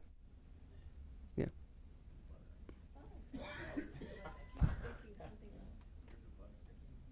There's a bug. So the other thing is, if you're growing a little bit of patience, I don't know if this refers to the growing a little bit of patience, it's exciting, because I'm not really doing that. You doing that with other people in your life that much? Working on patience? Yeah. The easy people? Yeah, trying with everybody. Trying with everybody, right. But the easy people are not poking you as much. No. So you're not really having to endure much, right? It's kind of like nice with these people, but... So patience isn't just about waiting nicely at the ATM for people. It's, again, hardship shows its face. Where's your mind? Hardship shows its face. So kind of exciting if I'm getting a little patience from this person. I'm learning a little bit of patience. You know, I might not be great at it yet, but I really need this person to keep doing it. They become kind of a welcome partner for you. Now, this is quietly to you. You know, we don't want to be like, well, you're the person I practice the most patience with. Great, you know. One time he said, it was really cute. When I first started practicing Buddhism, I just have to say this because it's quite precious. When we learned what the greatest teacher was, I must have used that in a conversation, and I don't know how it came up, but later he took it egotistically. And then he went, wait a minute. when he figured out what greatest teacher meant, and I just smiled because he figured out he was my greatest teacher because he was providing the most difficult path I'd ever had in my life. And so I didn't have to do anything but just, and then I was going to mention too that when you start to practice, I call it changing the contract. So it sounds great, like I go in like, okay, I'm ready, and I'm so nervous, and so I'm trying not to brace so much because that makes it, so trying to be really, but when you change your affect and when you change your way, you have to be careful not to look patronizing. Right. Because you have a different face on. And like, what's that? Everything is fodder. So when the contract changes, you have to actually apply more effort because it's going to get a lot harder before it gets easier. Because they're not just going to go, oh, I see your point. You are so right. I mean, that's never going to happen. So it could be careful. Happen. Don't say it never. Could happen. It could happen. Because it could happen. And because everything's empty, anything's possible. That's it could happen. Kind of neat. It will happen one day. Right. So when it changes, if you can't brace more, which is what I was trying to do, because then it gets even stiffer. So there's a fine place in between when you start to shift. You have to kind of be very malleable and let things shift. They might get, typically it gets more anger because something's different and they don't like that. Right. So you have to even be softer and be more ready for that shift. Yep. Because you can get more attacked when they're like, oh, you're doing your Buddhist thing again. Exactly. You're like, and then I just take another deep breath. Well, that would be what was said. Yeah. You take another breath, and and it is really interesting with those people closest to us that are so difficult. I know there's a woman in another center having, some great challenges with her dad, lifelong. And now he's ill, and she's helping him mostly, and it's, it's challenging, and he's just bashing her verbally, left and right, and how do you, and I know I had a little bit of a pattern with my dad, who we get on really well now, but when we lived together, it was difficult because he had a certain relationship with my mom, a way that and my mom took a lot of his kind of verbal bashing. But I'm not going to take it because it's not good for him. It wasn't just about me, but I thought, like, it's enough. But because I'm in the house, it's like my mother. He just, somebody just replaced the role. And so I actually, at one point, very nicely, and this is one way, is I just expressed to him that I'm really here for you. I'm really happy to be here. And about how I'd really like him to grow old with as much integrity and care as he wanted and comfort. I said, that's what I'm really interested in for you. And I said, but I'm not here for the abuse. I just put it out there, and I said, so, I know Mom was kind of like that, but I'm not going to stick around. So it's really both of us making this work. And it really kind of shut that down in him for a while. He realized, and then sometimes if he continued to do it, I just walk out of the room. So I wasn't available. And he started, and somehow it just, not so much letting it bother me, even though, it still would ping inside, but just trying to be constant. So you have to, again, the one that says vigilant, I had to be more vigilant to not let that drop for a while. And now it's really changed to a degree. But so now at almost 92, he has a girlfriend. Okay. So they're in the same building, it's assisted living, and she's down the hall, but she's in his room a lot watching TV and everything. And because, again, she's his closest kind of everyday person there, it's a habit for him. You can't change somebody really at 90, whatever, but he does it with her. And I come in and she says, does he ever tell you? And I said, just give it right back to him. Don't even, but now, so I just looked at her jokingly and I said, you're it now. I said, I give you the title of, but it's part of, but a lot of it now we joke. So it's lighter, and he laughs and he stops himself more quickly. He knows, he was going to go on with some criticism of somebody or something. And then I went, why do we need to go there? I always find some positive thing if he's saying something. And I'm like, well, he's always a nice guy. And then it kind of cuts it off more quickly. So again, this is a spiritual dance, right? 2 steps forward, 1 step back. 2 steps forward. Well, we're going to continue to make mistakes, but you just keep showing up with your mind as best as you can. Let's take a break. If you take 15 minutes. And what I'd like you to do, instead of blah, blah, I want you to, what you've reflected on the 8 verses, I know we haven't gone into all of them yet, or just this first verse, what are you wrestling with if you want to meet somebody new, introduce yourself to somebody new, if that's helpful? What are you specifically working on, and where do you get hooked? And if you want to also talk about the 8 worldly dharma one, because we're going to talk about that after the break. Okay? Thank you.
Thanks. If you can take your seats, that would be great.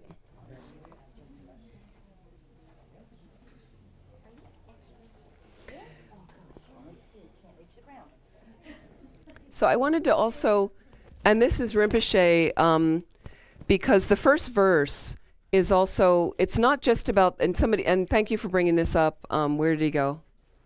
I can't, anyway.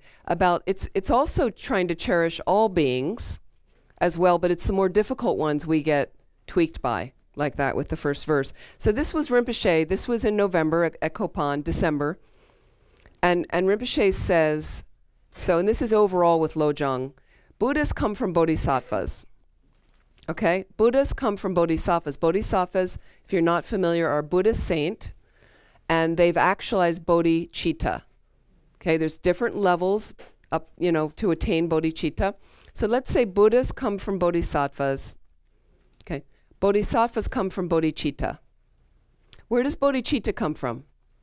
Sentient beings. Sentient beings, thank you. Okay? So you become a Buddha because of sentient beings. You need living beings to get enlightened. We don't get enlightened without them.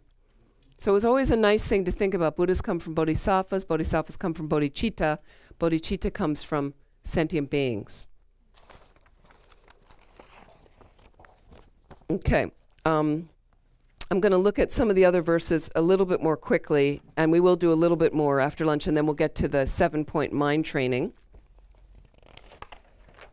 When in the company, this is number 2, when in the company of others, I shall always consider myself the lowest of all, and from the depths of my heart hold others dear and supreme.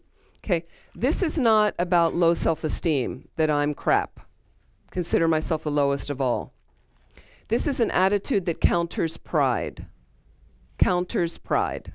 So if you are subject to arrogance and pride, a puffed up notion of yourself, then I might want to consider when I see other beings and somebody, and people like that often with arrogance and pride tend to be competitive and measure themselves against others.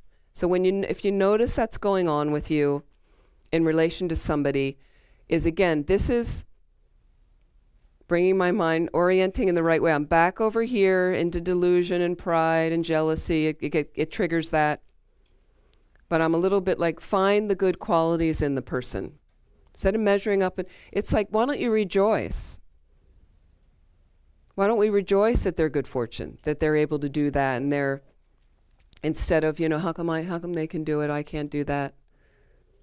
So very much it's me countering of like, and I may not know everything about this. This person seems to know all these things, but because I may not know all these things. So seeing myself, bringing myself down a little bit like that.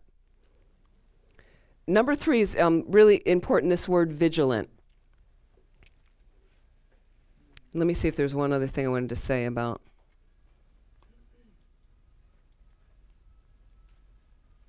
And here's another thing. This is from my notes. Even when we're helping others, when we're engaged in charity work, okay? You don't need to regard yourselves as any haughty person better than others, because you can rejoice at your good karma that you've created from that your life's in a situation like that now. Okay, but you don't want it to tip too much where you go into pride, and I'm also just focused on how my agenda goes, what I've set up. What happens when I was just talking to somebody about their retirement. What happens when your retirement agenda is interrupted momentarily for a day, for a week, or something changes? Things are always changing. Things are always changing. So there's somebody, I do personal consultations with people, like spiritual coaching, basically. And I do it sometimes with people in person, and sometimes I do it via Skype. So actually, if you ever need, something like that, we arrange different things. So there is a wonderful man I meet regularly, and he's retired. And so because he's retired, he's got, everything's just in a place that he wants it to be in. And then when anything sets it off, he gets really kind of whacked out at times. Like it's hard for him to control his mind. So it's not like he's going into an office with the boss and that he doesn't like, and he's, dealing in traffic and rush hour traffic, and he doesn't have to do those things. But there's a fine line of his thing, and if it gets slightly tweaked based on something with his partner or something else, it kind of really, for me, it gives him an opportunity to practice, but sometimes it really topples him. So we're kind of really wanting to, like, even in that situation where you control much more of your life and seems to be in a more peaceful place, how's the work going? How's the mind going? So let's look at number 3. Vigilant, the moment a delusion appears in my mind, endangering myself and others, I shall confront and avert it without delay. There's a lot of stuff loaded into this, and sometimes rather than giving you the standard reason that you hear, I like to go into some other things. But vigilant is the key word, and it is tiring for the ordinary mind. It's tiring to be vigilant all the time. I just noticed you there. Hi, sweetheart. So happy to see you. I didn't recognize you at first. Vigilant. So you're working and you're trying on the spiritual path constantly. Okay, everything going along good this morning. Good. Oh, I'm not happy right now. Oh, I notice desire. I want that. Oh, now I'm a little bit not happy with the parking space over here. And now all day long it's like that. All day. So you're working with it. And the first thing I mentioned to you is please watch your mind. Start just noticing, observing gently. Okay, and here's another word, without judgment or elaboration. So you get into a thing where you like certain things arising in your mind and you dislike other things. Okay, but what if you just took a step back? Whatever's arising, I'm not labeling good, bad. I'm just like, okay, I might label that pride. Oh, there's happiness. Okay, that's nice. I feel calm. That's great. Oh, now I'm a little irritated at that person, or oh, now I don't like the weather. Okay, well, you're just literally just watching. There's no, there's my mind. You're never bored again when you're watching your mind. I mean, it's so interesting. So what happens is, though, the ordinary mind, you get tired after a while. Those of you that had learned second languages later in life, like as a teenager or young adult or older, okay, there's a time when you're either living in the culture and you're working on it, and then you're trying to speak to somebody and you're trying to get the conjugation, and and it's tiring, and you go home at night. And I remember when I lived once overseas, and I'm like, I just want to speak English, please. Like, so it's like that. So we do, again, the 2 steps forward. You're watching, you're vigilant, and then sometimes I kind of mess up and I can't bother right now. Like, the guy's so irritating, I'm just going to sit at the meeting and be irritated. Like, sometimes that's the best it is. So be patient again with yourself.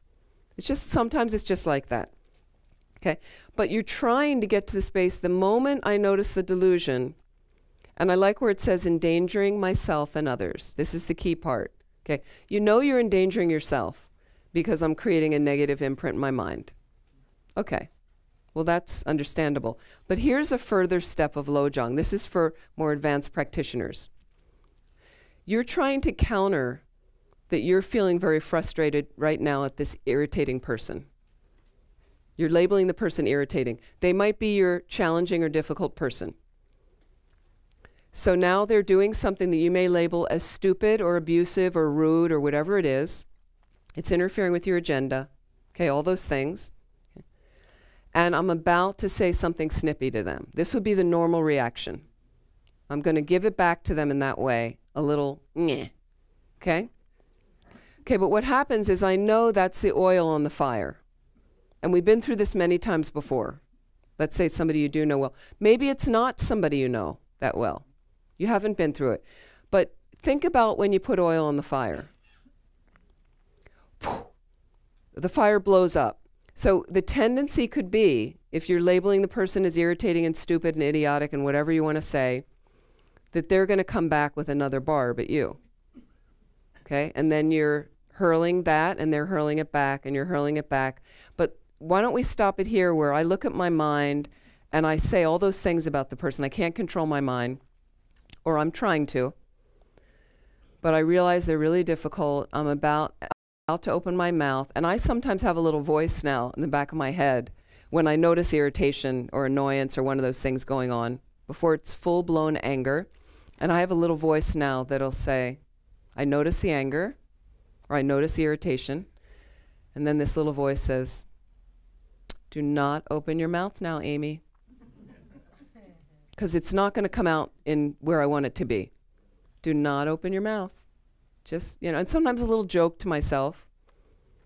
Like, I don't need to say anything right now. And why am I refraining? Because if I throw that thing out there and the person gets angry or back at me, I'm protecting their mind.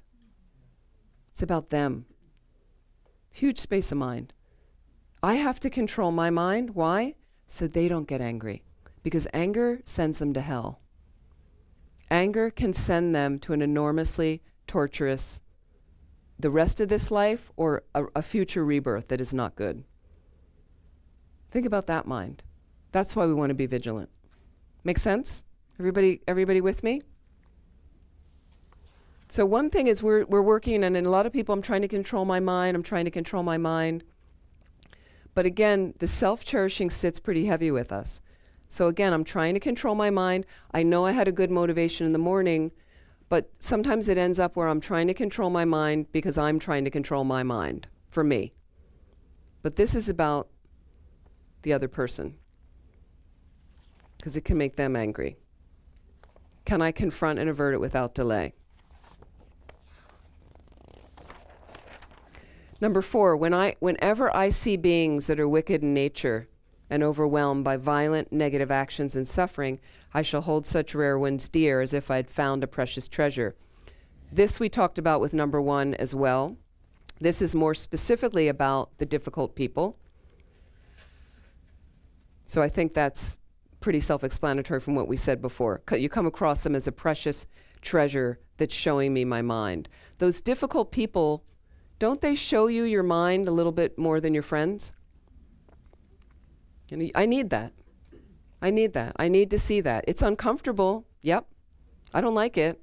I don't really want to see that, but I'd rather see it now and deal with it now than when I'm dying. I don't want to really be in that discomfort zone when I'm dying, that my mind's that out of control. Okay, this is the big one, number 5. When out of envy others mistreat me with abuse, insults, or the like, I shall accept defeat and offer the victory to others. What do you think about this one? How's it working for you? He's back there going, okay. Imagine, offer the victory to others. Okay, this is what goes on in life. You didn't do anything wrong, you don't think. You're pretty clear. You were okay, you operated okay with this. This person's really angry at you. You think they're stupid. You want them to go away. How can I offer the victory to them? They're being idiotic. They're not based in any grounding things. So I mentioned in the past, you can always genuinely apologize. Okay? You can always genuinely apologize, because what it does is it drains the fuel from a conflict. It diffuses the situation. Genuine apology, meaning, and I mentioned this in past classes, when I was running the center in California, we had a lot of retreaters. We rented retreat cabins. And sometimes the guests were difficult. And we used to call them as a staff our most special guests. Like, some of them would come back and we'd say, oh, our most treasured guest is arriving this afternoon for a week, you know. And we tried to be positive. Sometimes we were sarcastic, but we tried to be more positive. We were actually doing an exercise of like, great, we do need this person here to show us our minds. We really got to a place where we were less than sarcastic about it. Okay, but they'd come. One woman stayed 3 weeks. She was really difficult, constantly bashing the staff, complaining about the staff all the time. And we had really good staff. And at the end, she demanded to see the director, you know. So she came to my office, and I said I'll meet with her, and she wanted to fight. She had a way of going around her life doing this for whatever misery. I didn't know her, but she and the staff had told me all the things that, and I heard about this through the 3 weeks. And she came in and sat down, and she started complaining really badly, and then she stopped finally. But it went on for a long time, how bad we were and I didn't think we really did anything wrong, but I really was genuinely sorry she had that experience. So that's what I apologized, and I said, I am so sorry that we didn't meet your expectation. I mean, expectation's poison anyway, because it's like the mother of disappointment, I think. But anyway, and I said, I was truly sorry that we didn't meet her expectation. I'm sorry and I said, I'm sorry for anything that we did wrong, because I also felt like, because of karma, our community, the staff, must have had seeds in our consciousness, similar ripening seed of negativity that ripened in this difficult person, if it bothered them. So I really felt sorry that something got done in the past life, whatever, that was causing this person to show her face to us, to be like this. So if I keep fighting with her, insisting that we're right and we're good, and it's not going to shift anything. So I really took ownership. I was like, our staff took ownership. But I was the one who said, I'm really sorry if there's anything we've ever done, please, and I really meant it. And she could feel that. So it diffused. She wanted to fight with me. She expected me to say, I'm sorry, we have a great center, and it's you. And I said, and she was like, for a minute, she couldn't speak. I remember she was really, and so she totally softened, and then we started talking personally. Like I asked her, about, you're from so-and-so. I heard you're from that part of Ohio, wherever she was from. I used to live there. Then we knew somebody in common. And then suddenly you're sharing, you find stuff you have in common. And now this divide is less and less and less. And then we started really, some information, it's like talking like friends, of like people, we were a similar age, we were this thing and I offered her money back. I offered her, I think, all her money back, whatever. In the end, based on this connection, like the real connection, once we got done with the blaming and, from hers, the connection, she didn't want her money back, and she made a donation to the center. Right? So, but it was simple. It wasn't anything about me. It's just, you can apologize, offer the victory, because you stay on your posts, on your polar differences. Where does that get you? Is it pleasant? I find it very unpleasant. Are you comfortable just continuing to hate that person, or continuing to blame them and to judge them and to call them names in your mind? And are you happy? You have to check, are you happy doing it? I know there is an immediate little satisfaction. I used to have this. I don't have it so much anymore, but an immediate little satisfaction when you first have, first it's in your mind, and then some people actually say, you're such a jerk. Or you get a little immediate satisfaction over the But take it a little longer. The mind doesn't feel good. If you really check yourself, it doesn't really feel good.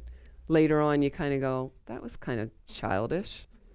Did I need to point out the person's negativities of why did I need to do that?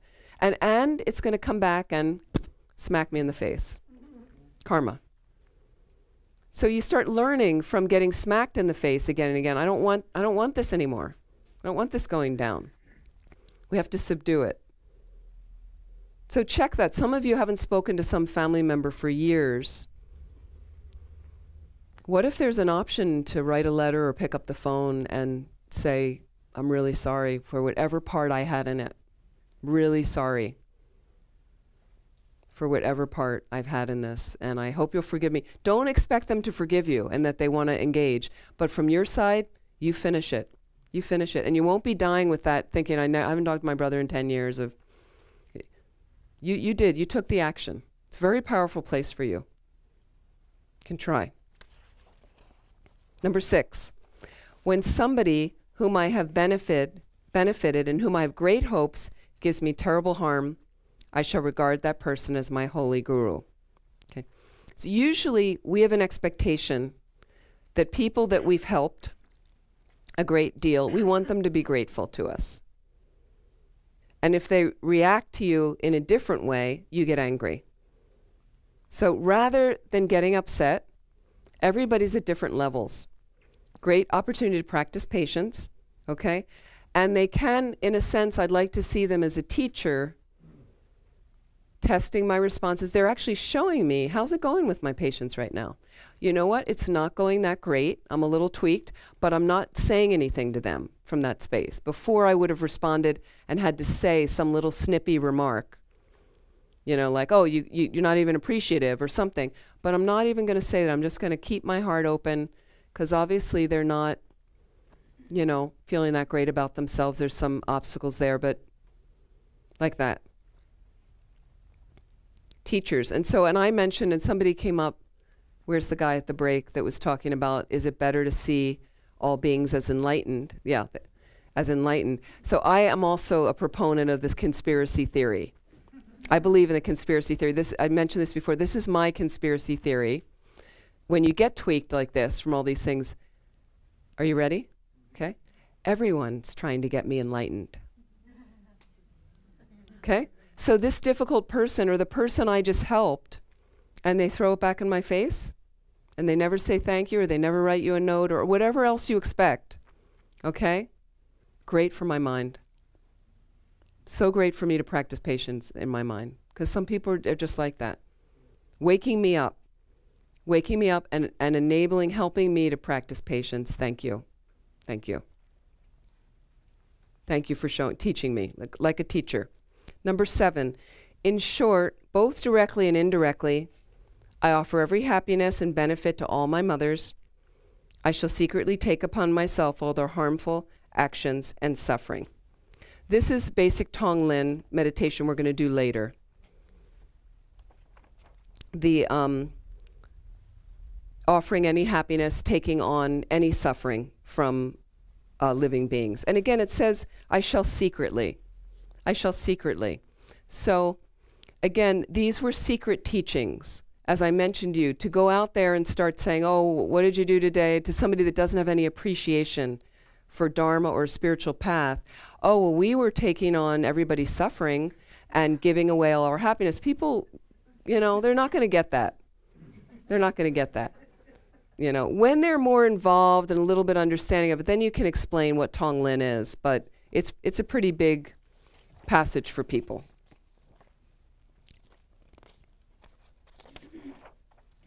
Okay. Undefiled, the last one, the emptiness verse about wisdom. Undefiled by the stains of the superstitions of the 8 worldly concerns, may I, by perceiving all phenomena as illusory, be released from the bondage of attachment. So all the preceding practices, this other 7 verses and other practices, we don't want them defiled by the 8 worldly dharmas. And unfortunately, those 8 tend to seep in, okay? So, and then, and part of it is also not being, that our practice is not be stained by having wrong view of clinging to true existence. Clinging to true existence, which is what motivates the 8 worldly dharmas. Okay, let's just go back to the 8 worldly dharmas. 4 pairs of situations, which are, number 1, pain and pleasure.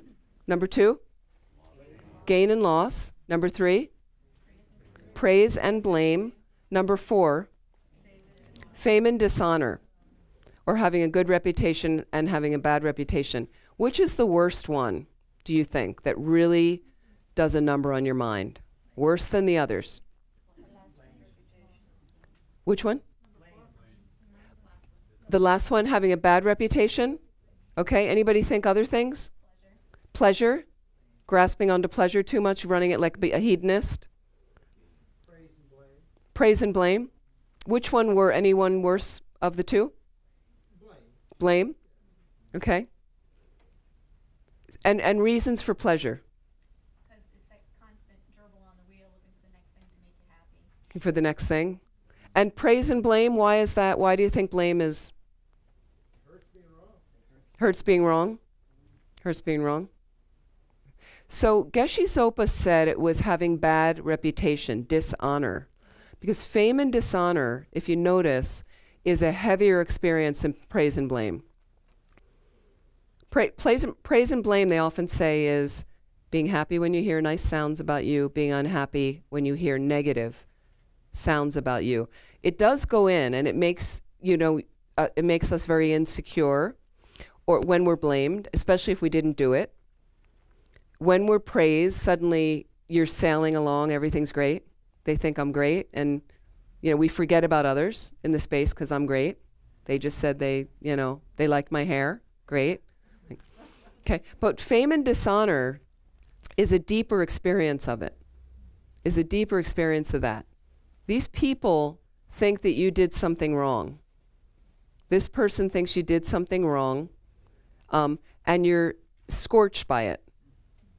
And then you come into a room, whether people know or not, but everybody's looking at you from those eyes. You lose your integrity. And that's what keeps you up at night. It's amazing to see how the ego squirms, where with pain and pleasure, when people are in chronic pain, it's very, very intense, but it doesn't so much affect the inner workings of the mind as much as people thinking I'm bad and I did something and I have a bad reputation and they don't trust me and they don't. I mean, the pain, and occasionally we can medicate where it relieves some of the pain. And when you really start to analyze underneath, the pain tends to fall apart more quickly. But our identity gets caught up in the bad reputation. And the same if you're chasing pleasure. Check it out, like you want this, and we are in the desire realm, I want another thing, and that's going to bring me pleasure, and that's going to be... So we're not focused on others in that space at all, but I can sleep at night chasing pleasure. Doesn't really... It's like, okay, I'll wake up tomorrow and I'm going to, whatever else, next thing I can get. But the bad reputation is in there where they're thinking this. This is what they thought. I can't believe they think that I would do that. And maybe he told her and now she's thinking that, but you don't know. But I mean, whoo. So please check. Please check like that. And then the other thing is about how do you avoid staining your practice with the 8 worldly dharmas? Okay? By recognizing the illusory existence of all things and not clinging to true existence. Emptiness. Realizing emptiness. Understanding more and more. And how do we first do it? First, you have to start reading some basic books on emptiness. The little books, the first little parts of the Lamrim in a simple Lamrim book. You just want to understand what they mean by things are empty of inherent nature, meaning they lack a concrete existence. They lack a permanent existence. Like that. But that's not what we impute on everything. We think things are solid and that they'll be there unchanging for all time, especially ourselves. So first you want to read some simple books. You want to get yourself to classes where somebody's properly explaining it. Then you can ask questions if you don't understand. Then you go back to the simple books. Then you want to take a deeper book. Then you want to learn how to meditate on emptiness. And what you do, it's a process. And I think somebody was saying to me, so I know that for this lifetime, I think it was David, about for this lifetime, it takes a lot of effort. It's not lifetime, this path. It's lifetimes. We want to think about the big picture. It's lifetimes. You know, we want to get into the long haul. This is a long haul flight that we're on. I think it's easier, it was easier for my mind to adjust that I've got to pace myself for the long haul. But you continue, again, because it's 2 steps forward, only 1 step back, I continue to make progress. Okay? So again, I'd say, as one of my teachers said to me, slowly, slowly, but not too slowly. Like you do need to move it. And you know at times when you're being lazier than others, when I can read this book, I have a half an hour a day, I can add that in and read this book instead of this garbage, or I can slowly like that. So somehow to get that understanding, to just totally question it. Sometimes you come into a room or you're walking down the street and you're just like seeing everything like a dream. Like a dream. It's not a dream. You can't step in front of the bus and think it's empty, it won't hurt me.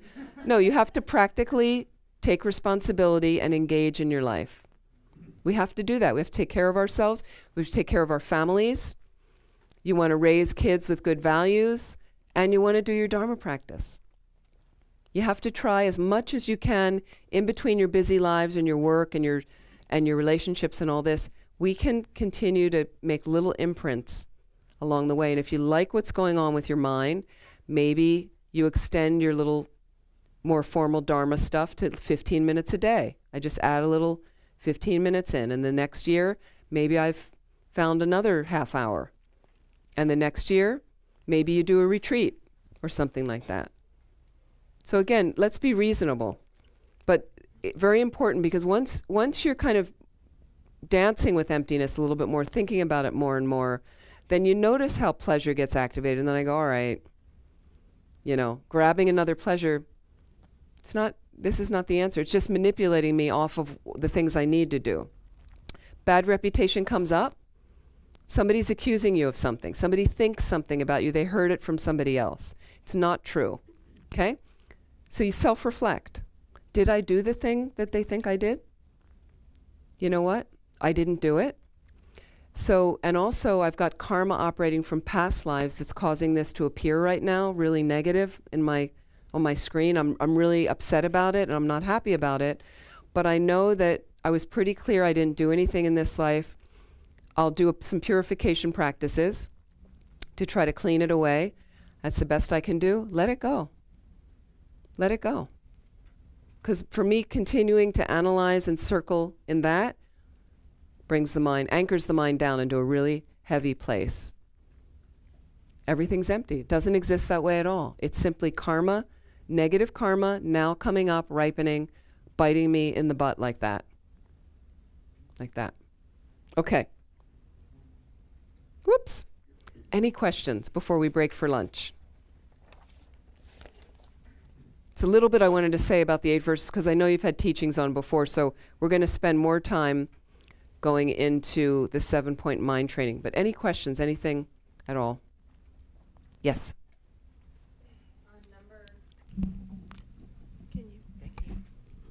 For number 7, what is the reference to mothers particularly refer to?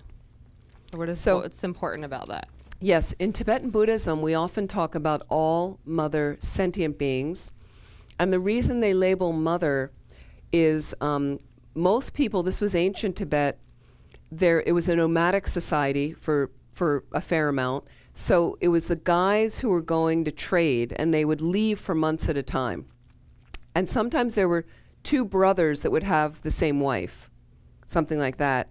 And one would leave, and then they'd come back, and sometimes they had a couple wives, and because you'd want to have more people to populate your land to help. So kids were important, but they would be gone for a long period of time. So for a lot of people, they were always clear who their mother was, but they may be not as sure who the father was, whether it was this brother or this brother, like that. So then they would talk about mother sentient beings, and I like mother as well because it always reminds us as the feminine, Prajnaparamita, the Perfection of Wisdom Sutra, which is the mother, they say, of all the teachings on the fundamental teaching on emptiness. But usually we think of mother sentient beings. But you can think of father sentient beings as well, but usually they'll use the word mother, like that. Thank you. Yes. Do you have a couple examples of this? Oh, I was going to say I don't know, whatever. Yeah. You said read some simple books on emptiness. I was just wondering if you had a couple titles off the top of your head you could recommend. Yes. So one of the early Lam books, there's a couple I usually refer people to. Some of you have read these. One is called The Essential Nectar, or The Essence of Nectar. You can find it under both titles. You can read the emptiness part there. The next book is called The Essence of Refined Gold by the 3rd Dalai Lama. The Essence of Refined Gold gives you a little bit more, and very clear, the structure of that. And then I would read Path to Bliss. Path to Bliss is a commentary by His Holiness the Dalai Lama, because there's many Lam Rims, there's many different layouts of the Lam Rim, which is our fundamental philosophy. Steps on the path is what it means.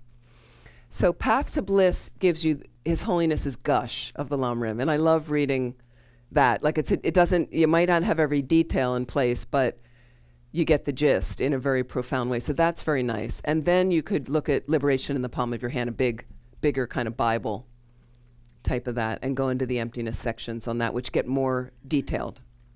That. Venerable Amy, may I ask you a question?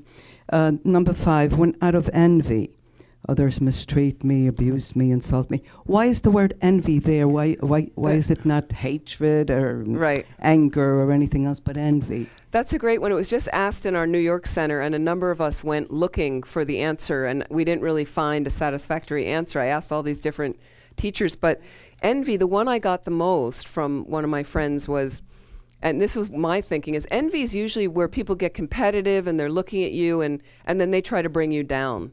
So it seems to be, I mean, there's certainly anger and attachment and other things, but it seems to be a little bit more rooted in envy when they start trying to hurl accusations and things like that. So, and it is related. Everything's based. Jealousy is the same. All of these things are based in what we call the three poisons anyway. Starting with ignorance is number one. And then you have attachment or grasping or desire, number two. And then you have anger, hatred, aversion. And then so they're all rooted. So envy is a type of that. And it's even a mix of all three of them. I would say a combination of all three of them to some degree. It's that negative, that bad, yeah.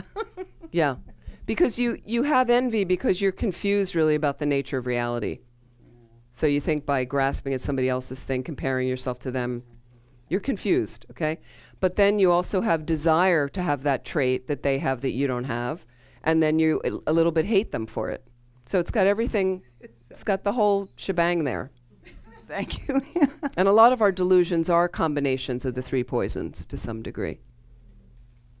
So let's take a break for lunch. Now again at lunch, if we can try not to waste the speech energy on the blah, blah, blah, and the movie that I saw last week and whatever, is you can discuss the 8 verses. What stuck out for you of those? What of those can you incorporate? Can you incorporate one in your life? What would it change for you? What else do you think about the 8 worldly dharmas of ways of countering those? So that would be helpful. And what did you think of the meditation? You could talk about meditation this morning, what it brought up for you, what was helpful about it, what wasn't helpful. And just as a brief dedication, whatever positive energy we've created from this morning, may it benefit our hearts and minds to help us quickly reach enlightenment so that we can definitely benefit all living beings. May it also help us have these Lojong verses and practices a little bit more firmly in our mind every year, that we can really use them to practice and change our minds into something positive for the benefit of all living beings. Thank you. So we're going to start back at around 2 o'clock, 2:10, something like that. Thank you. Have a nice